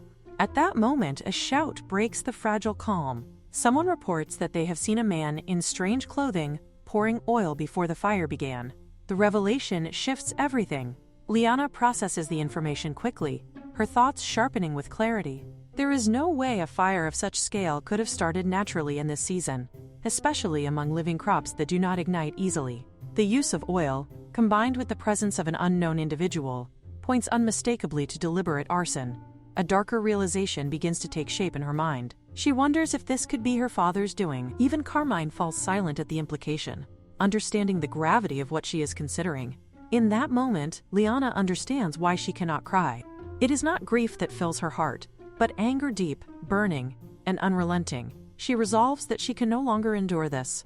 She is determined to confront her father and force him to answer for this act. There is no hesitation in her decision, no room for persuasion or restraint. Carmine, recognizing her resolve, does not attempt to stop her. Instead, he assures himself that he will find the culprit responsible and make him kneel before Lyanna to beg for forgiveness. Beyond that, there is something else weighing on his mind, something he intends to reveal in due time. The scene shifts as Carmine takes action behind the scenes. He sends a teleportation message to List, instructing her to issue a marriage notice to the kingdom and to declare that Poston will be annexed into the empire. His commands continue with precision, ordering the relocation of border guards to the area and the assignment of sufficient personnel to secure it. He also notes that the walls will need reconstruction, suggesting that Count Russell would be the ideal candidate to oversee the task. List receives the message and immediately grasps the implications. She recognizes that this move is not merely reactive but strategic, designed to break the morale of their opposition and solidify control. If Poston becomes a border territory, it will significantly reduce flexibility and inevitably lead to the annexation of surrounding lands. However, she also understands that such actions require justification, something that must be carefully established to avoid resistance. When Lyanna notices Carmine's distant demeanor, she senses that something is troubling him. Though she does not fully understand what he has seen or realized, she assures him that she will handle whatever is necessary without delay. Her response demonstrates her capability and decisiveness, qualities that do not go unnoticed. Carmine acknowledges this silently, recognizing once more that List, acting as his effective aide, is exceptionally competent. The scene shifts once more, this time to Carmine as he stands in the quiet tension of the night, addressing his lieutenant with a calm yet commanding presence. He asks whether everything is prepared. His lieutenant responds promptly, confirming that all is ready. The knights are already assembled outside. Despite the late hour, many have stepped forward willingly to assist after hearing about Lady Lyanna's situation. However, the lieutenant cannot ignore the political implications. If word were to spread that they had entered the kingdom's territory without permission, it could create serious diplomatic trouble. Carmine acknowledges the risk, but dismisses it without hesitation. He states that it cannot be helped. This is a matter he must handle personally, regardless of the consequences or inconvenience. His resolve hardens as his thoughts turn to the Duke. That man had crossed a line that should never have been touched. It was not enough that he had intruded upon this land. He had gone so far as to burn down the fruits of Lyanna's labor as if they meant nothing. Carmine cannot forget the expression on her face, the quiet devastation she tried to suppress. Even as the Emperor, he would never disregard her efforts so carelessly. The memory fuels his determination. At that moment, a presence emerges from behind him, the ego sword. Its voice carries a strange mix of pride and reluctance as it declares that it will lend Carmine its strength for this special occasion, claiming that it is doing so to avenge its master. Yet it quickly adds that there should be no misunderstanding. This is not betrayal, nor a shift in allegiance. It insists that it is merely siding with the enemy temporarily and nothing more. Absolutely not, because it misses Carmine's grip or anything of the sort. The lieutenant, Lafran, listens in confusion, unable to make sense of what the sword is even saying. Carmine himself admits that he does not understand either, finding the words incomprehensible. However, the intention is clear enough. The sword is urging him to take hold of it. As he does, the ego sword responds, expanding and reshaping itself to fit perfectly within his grasp. Witnessing this, the lieutenant is struck with awe. It is exactly as expected of His Majesty. The ego sword has recognized him without question. Yet Carmine understands the truth more clearly. The sword has not truly acknowledged him. it has only chosen to lend its power temporarily, and that too for Lyanna's sake. He asks that no unnecessary fuss be made over it. Just then, a voice pierces through the air, calling out sharply to Lyanna, demanding to know how long she intends to remain hidden and ordering her to come out at once. The sudden interruption draws everyone's attention. Carmine reflects inwardly that this saves him the trouble of hunting the culprit down himself. Outside, the source of the voice is revealed. It is the Duke. He stands with authority, calling out that the longer Lyanna delays, the worse things will become for her. Carmine steps forward, his expression cold as he considers the situation. If it is Lyanna, she would undoubtedly be standing her ground, defending her fields even after everything that had been done to them. The thought stirs frustration within him. The Duke has inflicted such harm, yet he does not even seem to understand his own daughter. The surrounding soldiers begin to notice the unusual scene, murmuring among themselves. They question why so many troops have gathered in what should be a quiet, rural area. Carmine observes the Duke's forces with a critical eye, remarking that this appears to be all the troops he has brought. It raises the question of whether the Duke ever intended a true territorial conflict. Perhaps he lacks the courage, wary of how the Empire might respond. Carmine's voice carries a quiet threat as he considers the Duke's next move. There is no intention of letting an intruder like him leave unpunished. In response, the Duke shouts orders to his men, commanding them to kill anyone who resists, and to teach these so-called invaders a harsh lesson. Yet even as he speaks, unease creeps into his thoughts. The scale of the opposing force suggests something far greater than he anticipated. The involvement of the Empire becomes an undeniable possibility, and the situation quickly turns troublesome. Realizing the danger, the Duke begins to consider retreat. For now, escape seems like the wiser option. However, before he can act, he is abruptly tripped, stumbling forward as his movement is interrupted. Suzanne appears, her tone almost playful, as she questions what her dear father thinks he is doing, trying to have all the fun on his own. Carmine approaches her calmly, reminding her that he had told her he would be fine without her involvement. The Duke, now thrown into confusion, stares at Suzanne and demands to know who she is. Unable to recognize her identity, Suzanne responds with a scoff, clearly unimpressed. She questions how a nobleman could fail to recognize the face of an imperial princess, calling his ignorance pathetic. The realization strikes the Duke with growing dread. If she is truly an imperial princess, then the man she called her brother can only be...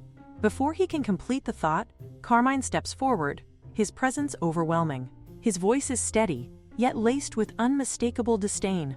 He declares that he despises people like the Duke, those who trample over the hard work of others without a second thought, regardless of their status or identity. Then, with a composed yet cutting formality, he addresses the Duke directly, calling it an honor to meet him, his father-in-law.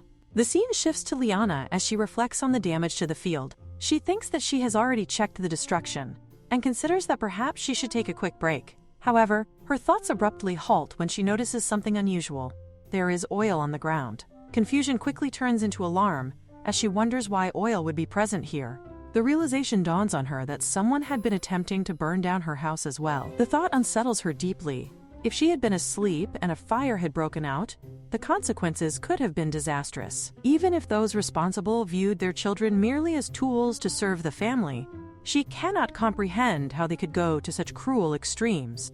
At that moment, a voice calls out, asking if she is there. She immediately recognizes the voice as her father's.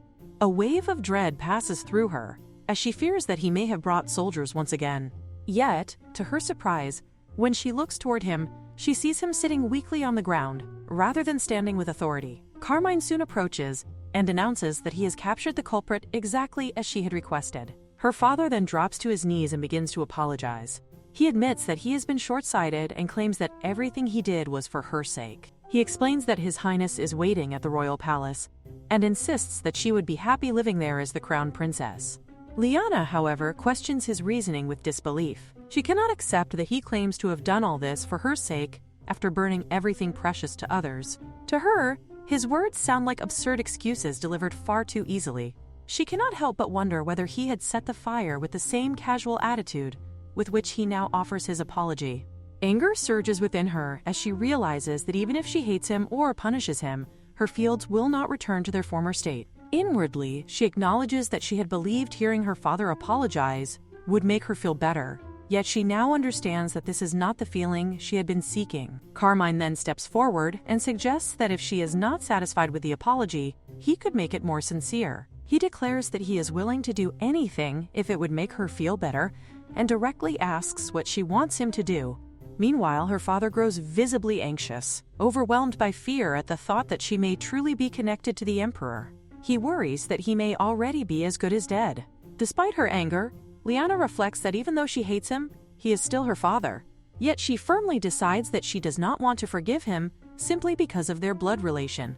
She makes it clear that she does not wish to see that man ever again, and hopes that he will stop meddling in her life while pretending to act as a father. Carmine then casts a cold glare at the Duke and delivers a stern warning, making it clear that he must never dare to come near Lyanna again. He emphasizes that if the Duke disobeys, not only his neck but even his precious family would be placed in danger. Terrified, the Duke immediately agrees, promising that he will never show his face again. To him, it feels as though everything is now over. As the moment settles, Lyanna reflects on how receiving an insincere apology leaves behind only a hollow emptiness. Nevertheless, she silently thanks Carmine for standing up to her father on her behalf. She realizes that if she had been alone, she might never have received even this shallow apology and would have struggled endlessly without closure. She also feels grateful toward Louis, acknowledging that the two of them have grown quite close while working together to help her. Louis attempts to deny this closeness, but Carmine interrupts, stating that rather than growing close, he believes Louis merely lent his strength for Lyanna's sake. Shortly afterward, Louis moves forward and embraces Lyanna warmly. As she is held, Lyanna notices that Louis somehow seems larger than before. She realizes that he truly has grown bigger, especially after spending time being carried by Carmine. Yet Louis appears deeply guilty and considers himself nothing more than a mere piece of scrap metal. Instead of thanking him, he feels that he deserves to be scolded. Lyanna finds this reaction unexpected. She had assumed that Louis would act smug, yet instead he seems weighed down by sadness. Carmine then turns the conversation back to practical matters and asks Lyanna about the extent of the damage. She reports that only the watermelon field has been burned, while the rest of the land appears to be safe. Hearing this news causes Carmine to grow furious, especially because he values Lyanna's watermelons so highly and finds them exceptionally delicious. To him, the destruction feels unacceptable, and he believes the matter should not be allowed to pass without consequence. However, Lyanna gently reassures him that everything will be all right. She expresses calm determination, stating that it is not a disaster beyond repair, because they can simply plant more watermelons and begin again. There are times when harvests turn out badly, and sometimes a farm faces failure despite all efforts. Yet in moments like these, people do not surrender to despair. Instead, they gather their strength and begin again from the start. Lyanna stands firmly in such a moment, her body marked by the signs of honest labor.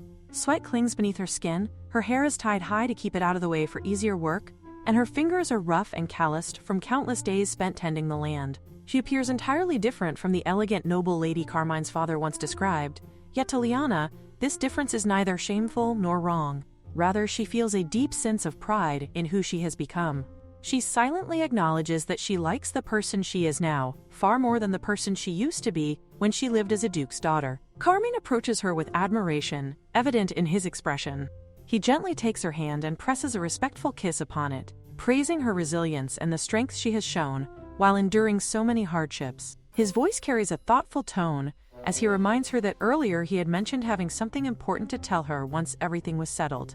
Lyanna assumes that he intends to speak about his younger sister, explaining that she has already heard about the matter from her grandmother. However, Carmine quickly clarifies that this is not what he meant. He begins to speak again, preparing to reveal his thoughts, but before he can finish, Suzanne suddenly appears from behind them. Suzanne's sudden arrival interrupts the moment entirely. She rushes forward toward Lyanna with visible concern, immediately asking whether she is all right. As she looks more closely, she notices that Lyanna's appearance has worsened from the smoke and fire. Her clothing carries the scent of smoke, and her handkerchief has turned completely black from soot. Suzanne cannot help but remark inwardly that Lyanna has been standing and speaking with Carmine in such a disheveled state the entire time. Lyanna, realizing her condition at that moment, feels a wave of embarrassment wash over her. She becomes acutely aware of her messy appearance and soot-stained clothing, feeling that she must look dreadful. With an apologetic tone, she excuses herself, explaining that she will listen to whatever Carmine wished to say later. Without waiting further, she quickly leaves the scene, leaving Carmine standing alone. Carmine feels immediate frustration at the interruption. Inwardly, he complains that Suzanne's arrival could not have been timed worse, as the moment had been perfect for him to finally share what he had intended to say. Before he can dwell on his disappointment for long, the grandmother approaches him with gentle concern. She observes that his throat must be irritated from inhaling smoke during the fire, and kindly asks whether he would like some tea. Carmine accepts her offer gratefully and thanks her. As she places the tea before him, his attention is drawn to several unusual square-shaped items resting nearby. Curious, he questions what they are, noting that he has never seen tea ingredients shaped like that before, as they are usually more powdery in form. The grandmother explains that the items are called sword bean tea, the very ingredient used to prepare the tea she has served him. She mentions that Lyanna had given the tea to her earlier, explaining that it is beneficial for respiratory health, especially after exposure to smoke. Lyanna had also generously shared the tea with the villagers who helped extinguish the fire. Hearing this, Carmine reflects that such thoughtfulness is exactly like Lyanna, always considering the well-being of others, even in difficult situations. After a brief pause, the grandmother shifts the conversation toward a more serious matter. She asks Carmine what he intends to do about the Duke. Carmine responds with calm confidence, explaining that when he sends the marriage preparation notice to the royal palace, he will declare that the Duke is accompanying them to the Empire in order to attend his daughter's wedding ceremony. In reality, however, he plans to leave the Duke in Lyanna's custody so that she may decide his fate as she sees fit. He emphasizes that the Duke has harmed something precious to her, and therefore, justice should rest in her hands. The grandmother carefully considers his strategy. She realizes that by informing the kingdom that the Duke has traveled to the Empire, while actually detaining him locally, they can avoid unnecessary conflict. Initially, she had believed that Carmine would suggest unconditional forgiveness for Lyanna's sake, yet she finds his solution far more precise and effective than expected. The Duke remains a loyal subject of the kingdom, and even an emperor cannot openly confront him without risking political consequences. The kingdom would never remain passive if their loyal subject were directly harmed. However, by crafting the story that the Duke voluntarily traveled to attend his daughter's wedding and met his future son-in-law along the way, the kingdom would have no reason to suspect wrongdoing or raise objections. Carmine continues elaborating on his plan, mentioning that the Duke could also be put to practical use by working as labor on the construction of the border wall they intend to build. The grandmother listens with approval, remarking that his solution leaves no detail overlooked. She then changes the subject slightly, recalling that she heard the ego sword had acknowledged Carmine the previous night, and that it seemed unusually excited by the encounter. Carmine responds modestly, explaining that he merely borrowed the sword's power briefly because Lyanna is its true master. However, the grandmother finds this difficult to believe. Even when her incompetent husband had once been considered the sword's master, the ego sword had refused to allow her to touch its blade, let alone acknowledge her authority. The sword's unusual reaction suggests that it may have recognized Carmine as a master as well. From her perspective, everything seems to be progressing exactly as Carmine intends. Yet Carmine shakes his head slightly, stating that matters are not yet finished. This confuses the grandmother, who had believed that with the Duke's situation and the kingdom's involvement resolved, the crisis had effectively ended. A sudden realization strikes her, and she anxiously questions whether he still has not revealed his true identity as the Emperor to Lyanna. Carmine explains that his hesitation is not due to state affairs or political concerns. Instead, it is purely because the matter involves Lyanna herself. Upon hearing this, the grandmother immediately retracts her earlier praise about the situation being a perfect resolution, realizing that as long as his identity remains hidden from Lyanna, the situation cannot truly be considered settled. The scene then transitions to a moving carriage. Inside, Lyanna sits quietly, her posture steady but her expression filled with restrained emotion. As the carriage continues forward, she scoffs softly to herself, thinking that at last she has arrived at her destination. Lyanna looks around and observes that there is nothing wrong with the plant, realizing that it is simply preparing to bloom. A few days after the fire, a strange stem begins growing from the injured plant, oozing sap as it rises. After studying it carefully for days in order to ease Grandma's worries, she gradually becomes quite knowledgeable about the plant and starts to consider herself something of an expert. She explains that the flowers are extremely rare and are known as century plants, a type that blooms only once in several decades, shooting up a tall flower stalk before dying. Because of this, She believes that this little plant may be trying to show Grandma its flowers one final time. Although she is not completely certain of the exact date, she estimates that the flowers should open in about 3 days. People say that anyone who witnesses such a precious bloom can make a wish, and so she plans that they should all make wishes together when the plant finally blossoms. Grandma reflects on the mention of 3 days, and the thought makes her visibly happier. It feels remarkable to her that a silent, speechless flower can surprise them with such an unexpected gift. Only a few days earlier, it had seemed as though the world was collapsing around them, yet now they are given this joyful moment to look forward to. Carmine expresses his own happiness to Grandma, sharing in her relief and excitement. Grandma then calls out to Lyanna and asks her to check on the plant every day until the moment it blooms. Lyanna happily agrees and promises that she will stop by the greenhouse every evening after finishing her morning inspections on the farm. Deep inside, she silently decides that when the plant finally blooms, she will make a wish for both Carmine and herself to live happily together every day. As she glances toward him, she notices that he is already looking back at her, and his steady gaze makes her wonder why he is staring at her in such a thoughtful way. He finds himself thinking about how adorable she looks when she is completely focused on her work, wearing her straw hat and braided pigtails like a young lady devoted to gardening, her hands covered with gloves.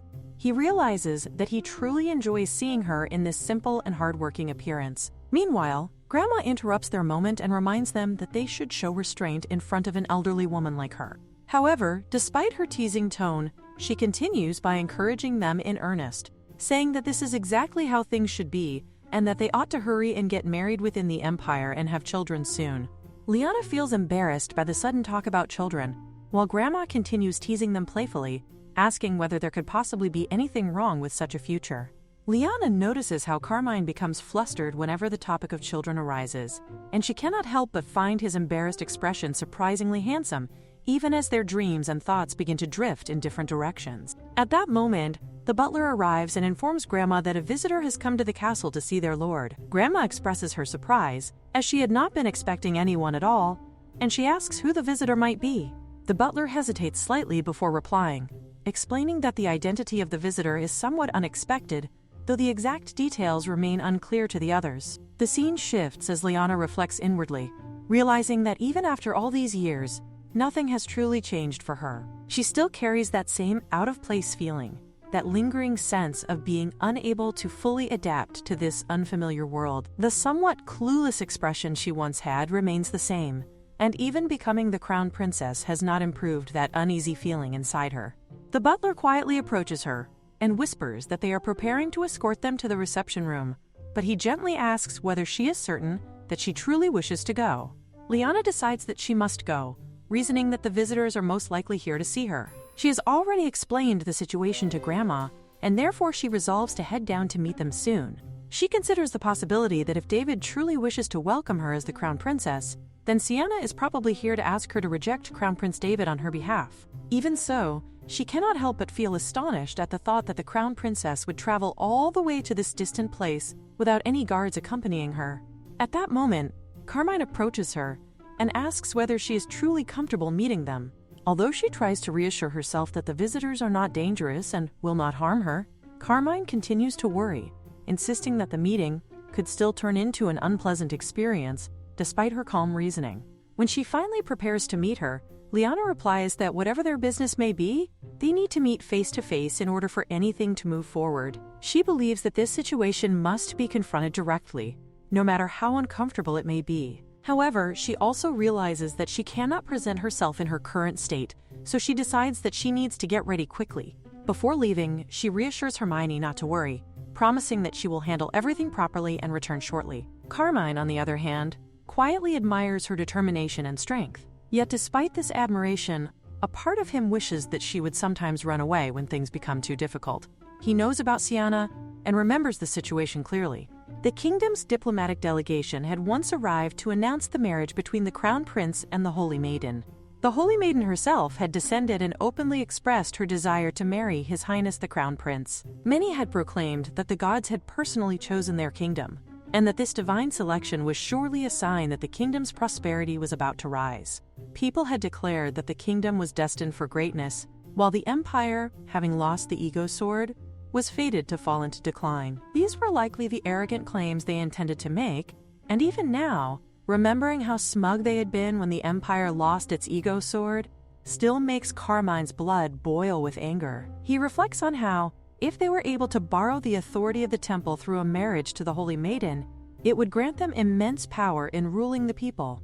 The belief that only good fortune would follow wherever the Holy Maiden appeared had spread widely, and such superstition-driven propaganda had proven remarkably effective among the masses. Thinking back on those events, he remembers painfully that Lyanna had been the one whose engagement had been broken off because of the Holy Maiden's arrival. The memory troubles him deeply, and he cannot help but imagine how humiliating and painful that moment must have been for Lyanna, standing before so many people as her future was taken from her.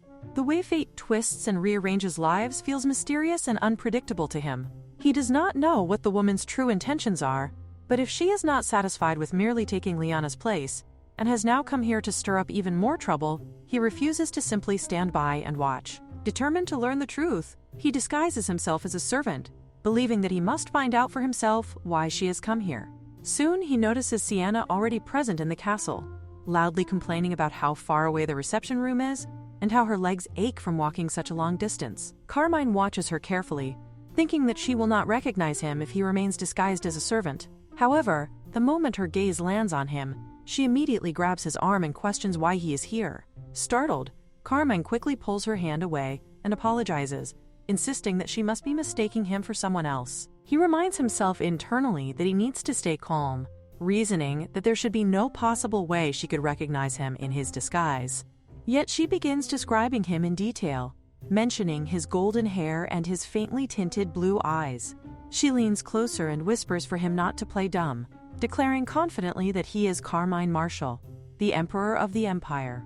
This revelation causes tension to twist inside him, as he wonders how she could possibly know his identity. Trying to maintain composure, he suggests that they should not continue this conversation in the hallway. He politely asks her to come to the reception room instead, noting that there are far too many eyes watching them in the corridor.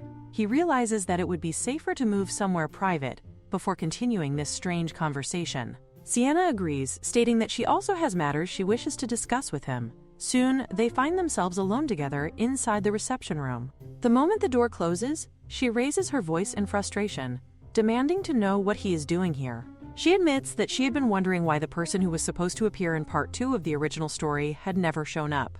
It now seems to her as though the plot itself has changed, and she begins questioning whether he might not actually be Carmine after all. Still, she acknowledges that his appearance matches the description perfectly, leaving her confused. Carmine senses that something about her reactions feels deeply unsettling. It is obvious to him that she knows who he is, yet it does not seem as though she recognizes his face directly. He wonders whether she may have studied records about the Empire beforehand, trying to memorize important figures.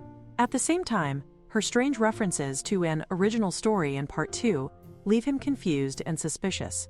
Meanwhile, Siana grows impatient with his silence and questions why he has remained quiet for so long. She jokingly warns him not to claim that he has fallen in love with her at first sight, reasoning that he seems like the type of man who prefers bold and straightforward women, even those who behave shamelessly, just like herself. Carmine acknowledges internally that he does admire women with strong and fearless personalities, but he immediately rejects the idea that she could ever be the one he admires.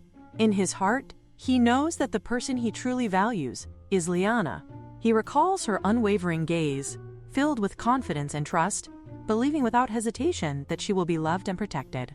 Compared to that warmth, Siana's arrogant attitude, behaving as if she has already figured him out, despite being a complete stranger, feels deeply unpleasant to him. He finds it astonishing that someone could display such disagreeable behavior without even realizing how offensive it appears.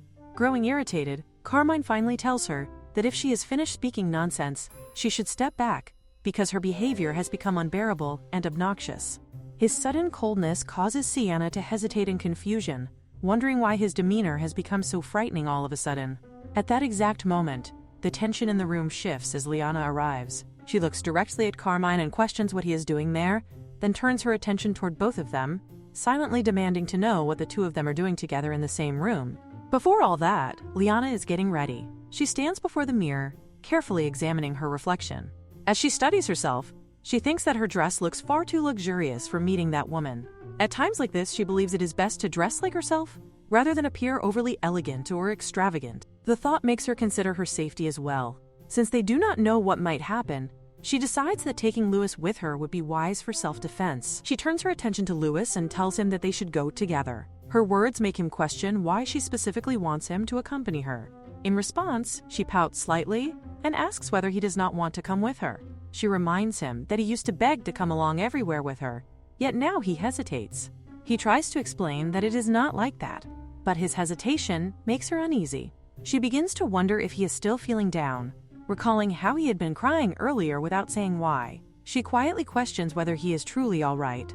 Inside her mind, she wonders if there is something serious troubling him that she does not yet know about. Wanting to reassure him, she tells him that she always gains strength thanks to him, and because of that, she wants to become his strength as well. She insists that if anything happens, he must tell her without hiding it. Her sincere words overwhelm him, and he begins to cry. He calls himself a bad person and says that someone like him, who has such a good master, deserves to be thrown into a hot furnace. Despite his harsh self-criticism, she simply smiles gently at him. She reassures him that he is not such a person at all. Then, thinking practically, she mentions that he is too noticeable in his current form. She asks whether he could transform into a dagger instead. Once he becomes a weapon, she will have a proper means of self-defense. With a dagger now in hand, she prepares herself mentally, planning to confront Siana and give her a piece of her mind. However, the situation turns unexpectedly before she even gets the chance. Instead of finding Siana alone, she suddenly notices that both Siana and Carmine are already there. The sight catches her completely off guard, leaving her momentarily stunned. Carmine reacts first. He immediately rushes toward her, attempting to explain himself and urging her not to misunderstand the situation. Meanwhile, Siana calmly states that Lyanna should come in a little later, explaining that they had a great deal to talk about before being interrupted. The tone of her remark implies annoyance at Lyanna's sudden appearance. Lyanna, however, refuses to be silent. She directs her attention to Siana and remarks that even in a situation like this, Siana still places blame on others, proving that she has not changed at all. She mockingly refers to her by the title of Holy Maiden. Hearing that title again makes Siana remark that it has been quite a while since she last heard it. She acknowledges that she is no longer a maiden, and her tone carries a mixture of bitterness and pride. Lyanna internally reflects that since Siana never received official recognition from the temple, she should not even be called by that title. In her mind, she considers it natural, since Siana never possessed any holy power to begin with. That thought provokes Siana, who sharply questions whether Lyanna is deliberately trying to start a fight at this moment. Siana accuses her not only of flirting with her husband, but also of daring to pick a fight afterward. She implies that if Lyanna had any conscience at all, she would apologize first. The accusation confuses Lyanna, who questions what Siana means by flirting and with whom she supposedly did such a thing. In response, Siana angrily tells her to look at her own actions, pointing out that she had just pinned her fiancé against the wall. This accusation leads Siana to suspect that Lyanna might be two-timing, entertaining more than one romantic interest at once. Lyanna immediately refutes the claim, explaining that the entire premise is wrong. She insists that she does not have any lingering feelings for David. However, Siana loudly rejects this explanation, refusing to believe it. She claims that Lyanna came all the way to the countryside pretending to be pitiful and seductive, intentionally trying to tempt her husband. Siana questions why David would send the Duke to bring Lyanna back if there were truly nothing between them. Lyanna, growing increasingly frustrated, shouts back that she has no idea what David is thinking, as his actions are beyond her understanding. At this tense moment, Carmine finally intervenes. He calmly explains that he believes the Crown Princess is misunderstanding the situation. He confirms that Lyanna did indeed come to the countryside recently, under the Crown Prince's orders. However, he also clarifies that the Crown Prince left shortly after acknowledging his engagement with Lyanna. Siana listens with skepticism and questions whether it is truly correct that Lyanna has no interest in David at all. Lyanna firmly replies that she has been stating that from the very beginning, repeating the same denial without wavering. Even so, Siana scoffs dismissively. She questions what right Lyanna has to demand belief or disbelief from her. When the matter of their engagement is mentioned again, Lyanna becomes puzzled. She cannot understand why Siana continues to show such disbelief, despite hearing the explanation directly. Turning away, Siana declares that she does not believe the claim at all. Nevertheless, she states that she will pretend to accept it for the time being. Without waiting for further discussion, she changes the subject and demands that someone hurry and prepare a room for her. She complains about how tired she is after traveling such a long distance. She further announces that she cannot return to the capital immediately and intends to rest for a day before leaving. As Lyanna observes her behavior, she senses that there is more to the situation than what is being openly said. Something about Siana's conduct continues to trouble her. In particular, Lyanna cannot shake the uneasy feeling growing inside her mind. She wonders why that woman keeps subtly flirting with Carmine, even after creating such a large commotion over David. The contradiction in Siana's actions leaves Lyanna deeply suspicious, and the tension in the air remains unresolved. So Lyanna tells Siana that since she is not the owner of this castle, she does not have the authority to give her a room as she pleases. Her tone remains firm, but controlled, as she makes it clear that such decisions are not hers to make. However, Siana refuses to accept this limitation. She insists that they should speak directly to the lord of the castle instead. Carmine attempts to calm the tension, trying to ease the situation by supporting Lyanna's stance. He explains that the lord would not welcome Siana either, implying that staying any longer would only worsen matters. He advises her to leave before things turn unpleasant. Despite this warning, Siana's temper only rises. She begins shouting loudly, accusing them of treating her disrespectfully, even though she is the crown princess. Her pride refuses to allow retreat, and she demands that they hurry and summon the lord immediately. However, her confidence quickly collapses when events take an unexpected turn. Soon after, she finds herself standing outside the castle gates.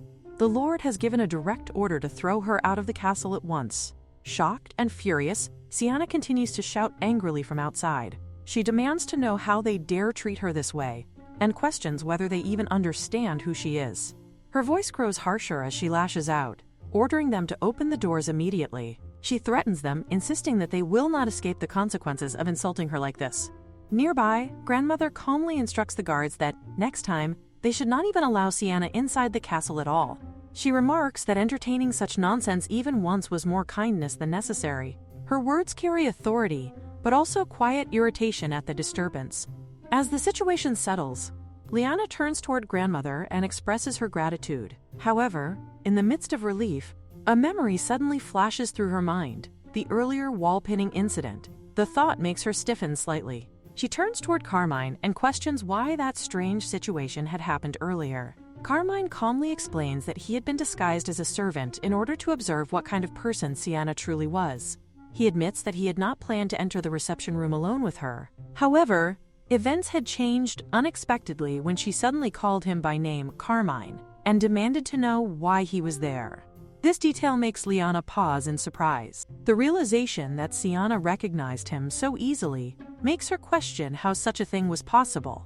She wonders how Siana could have known him at all. Carmine admits that he was equally curious about that point and had attempted to confirm his suspicions. That attempt led directly to the strange confrontation between them. He explains that during the encounter, Siana suddenly grabbed him and began speaking incomprehensible things.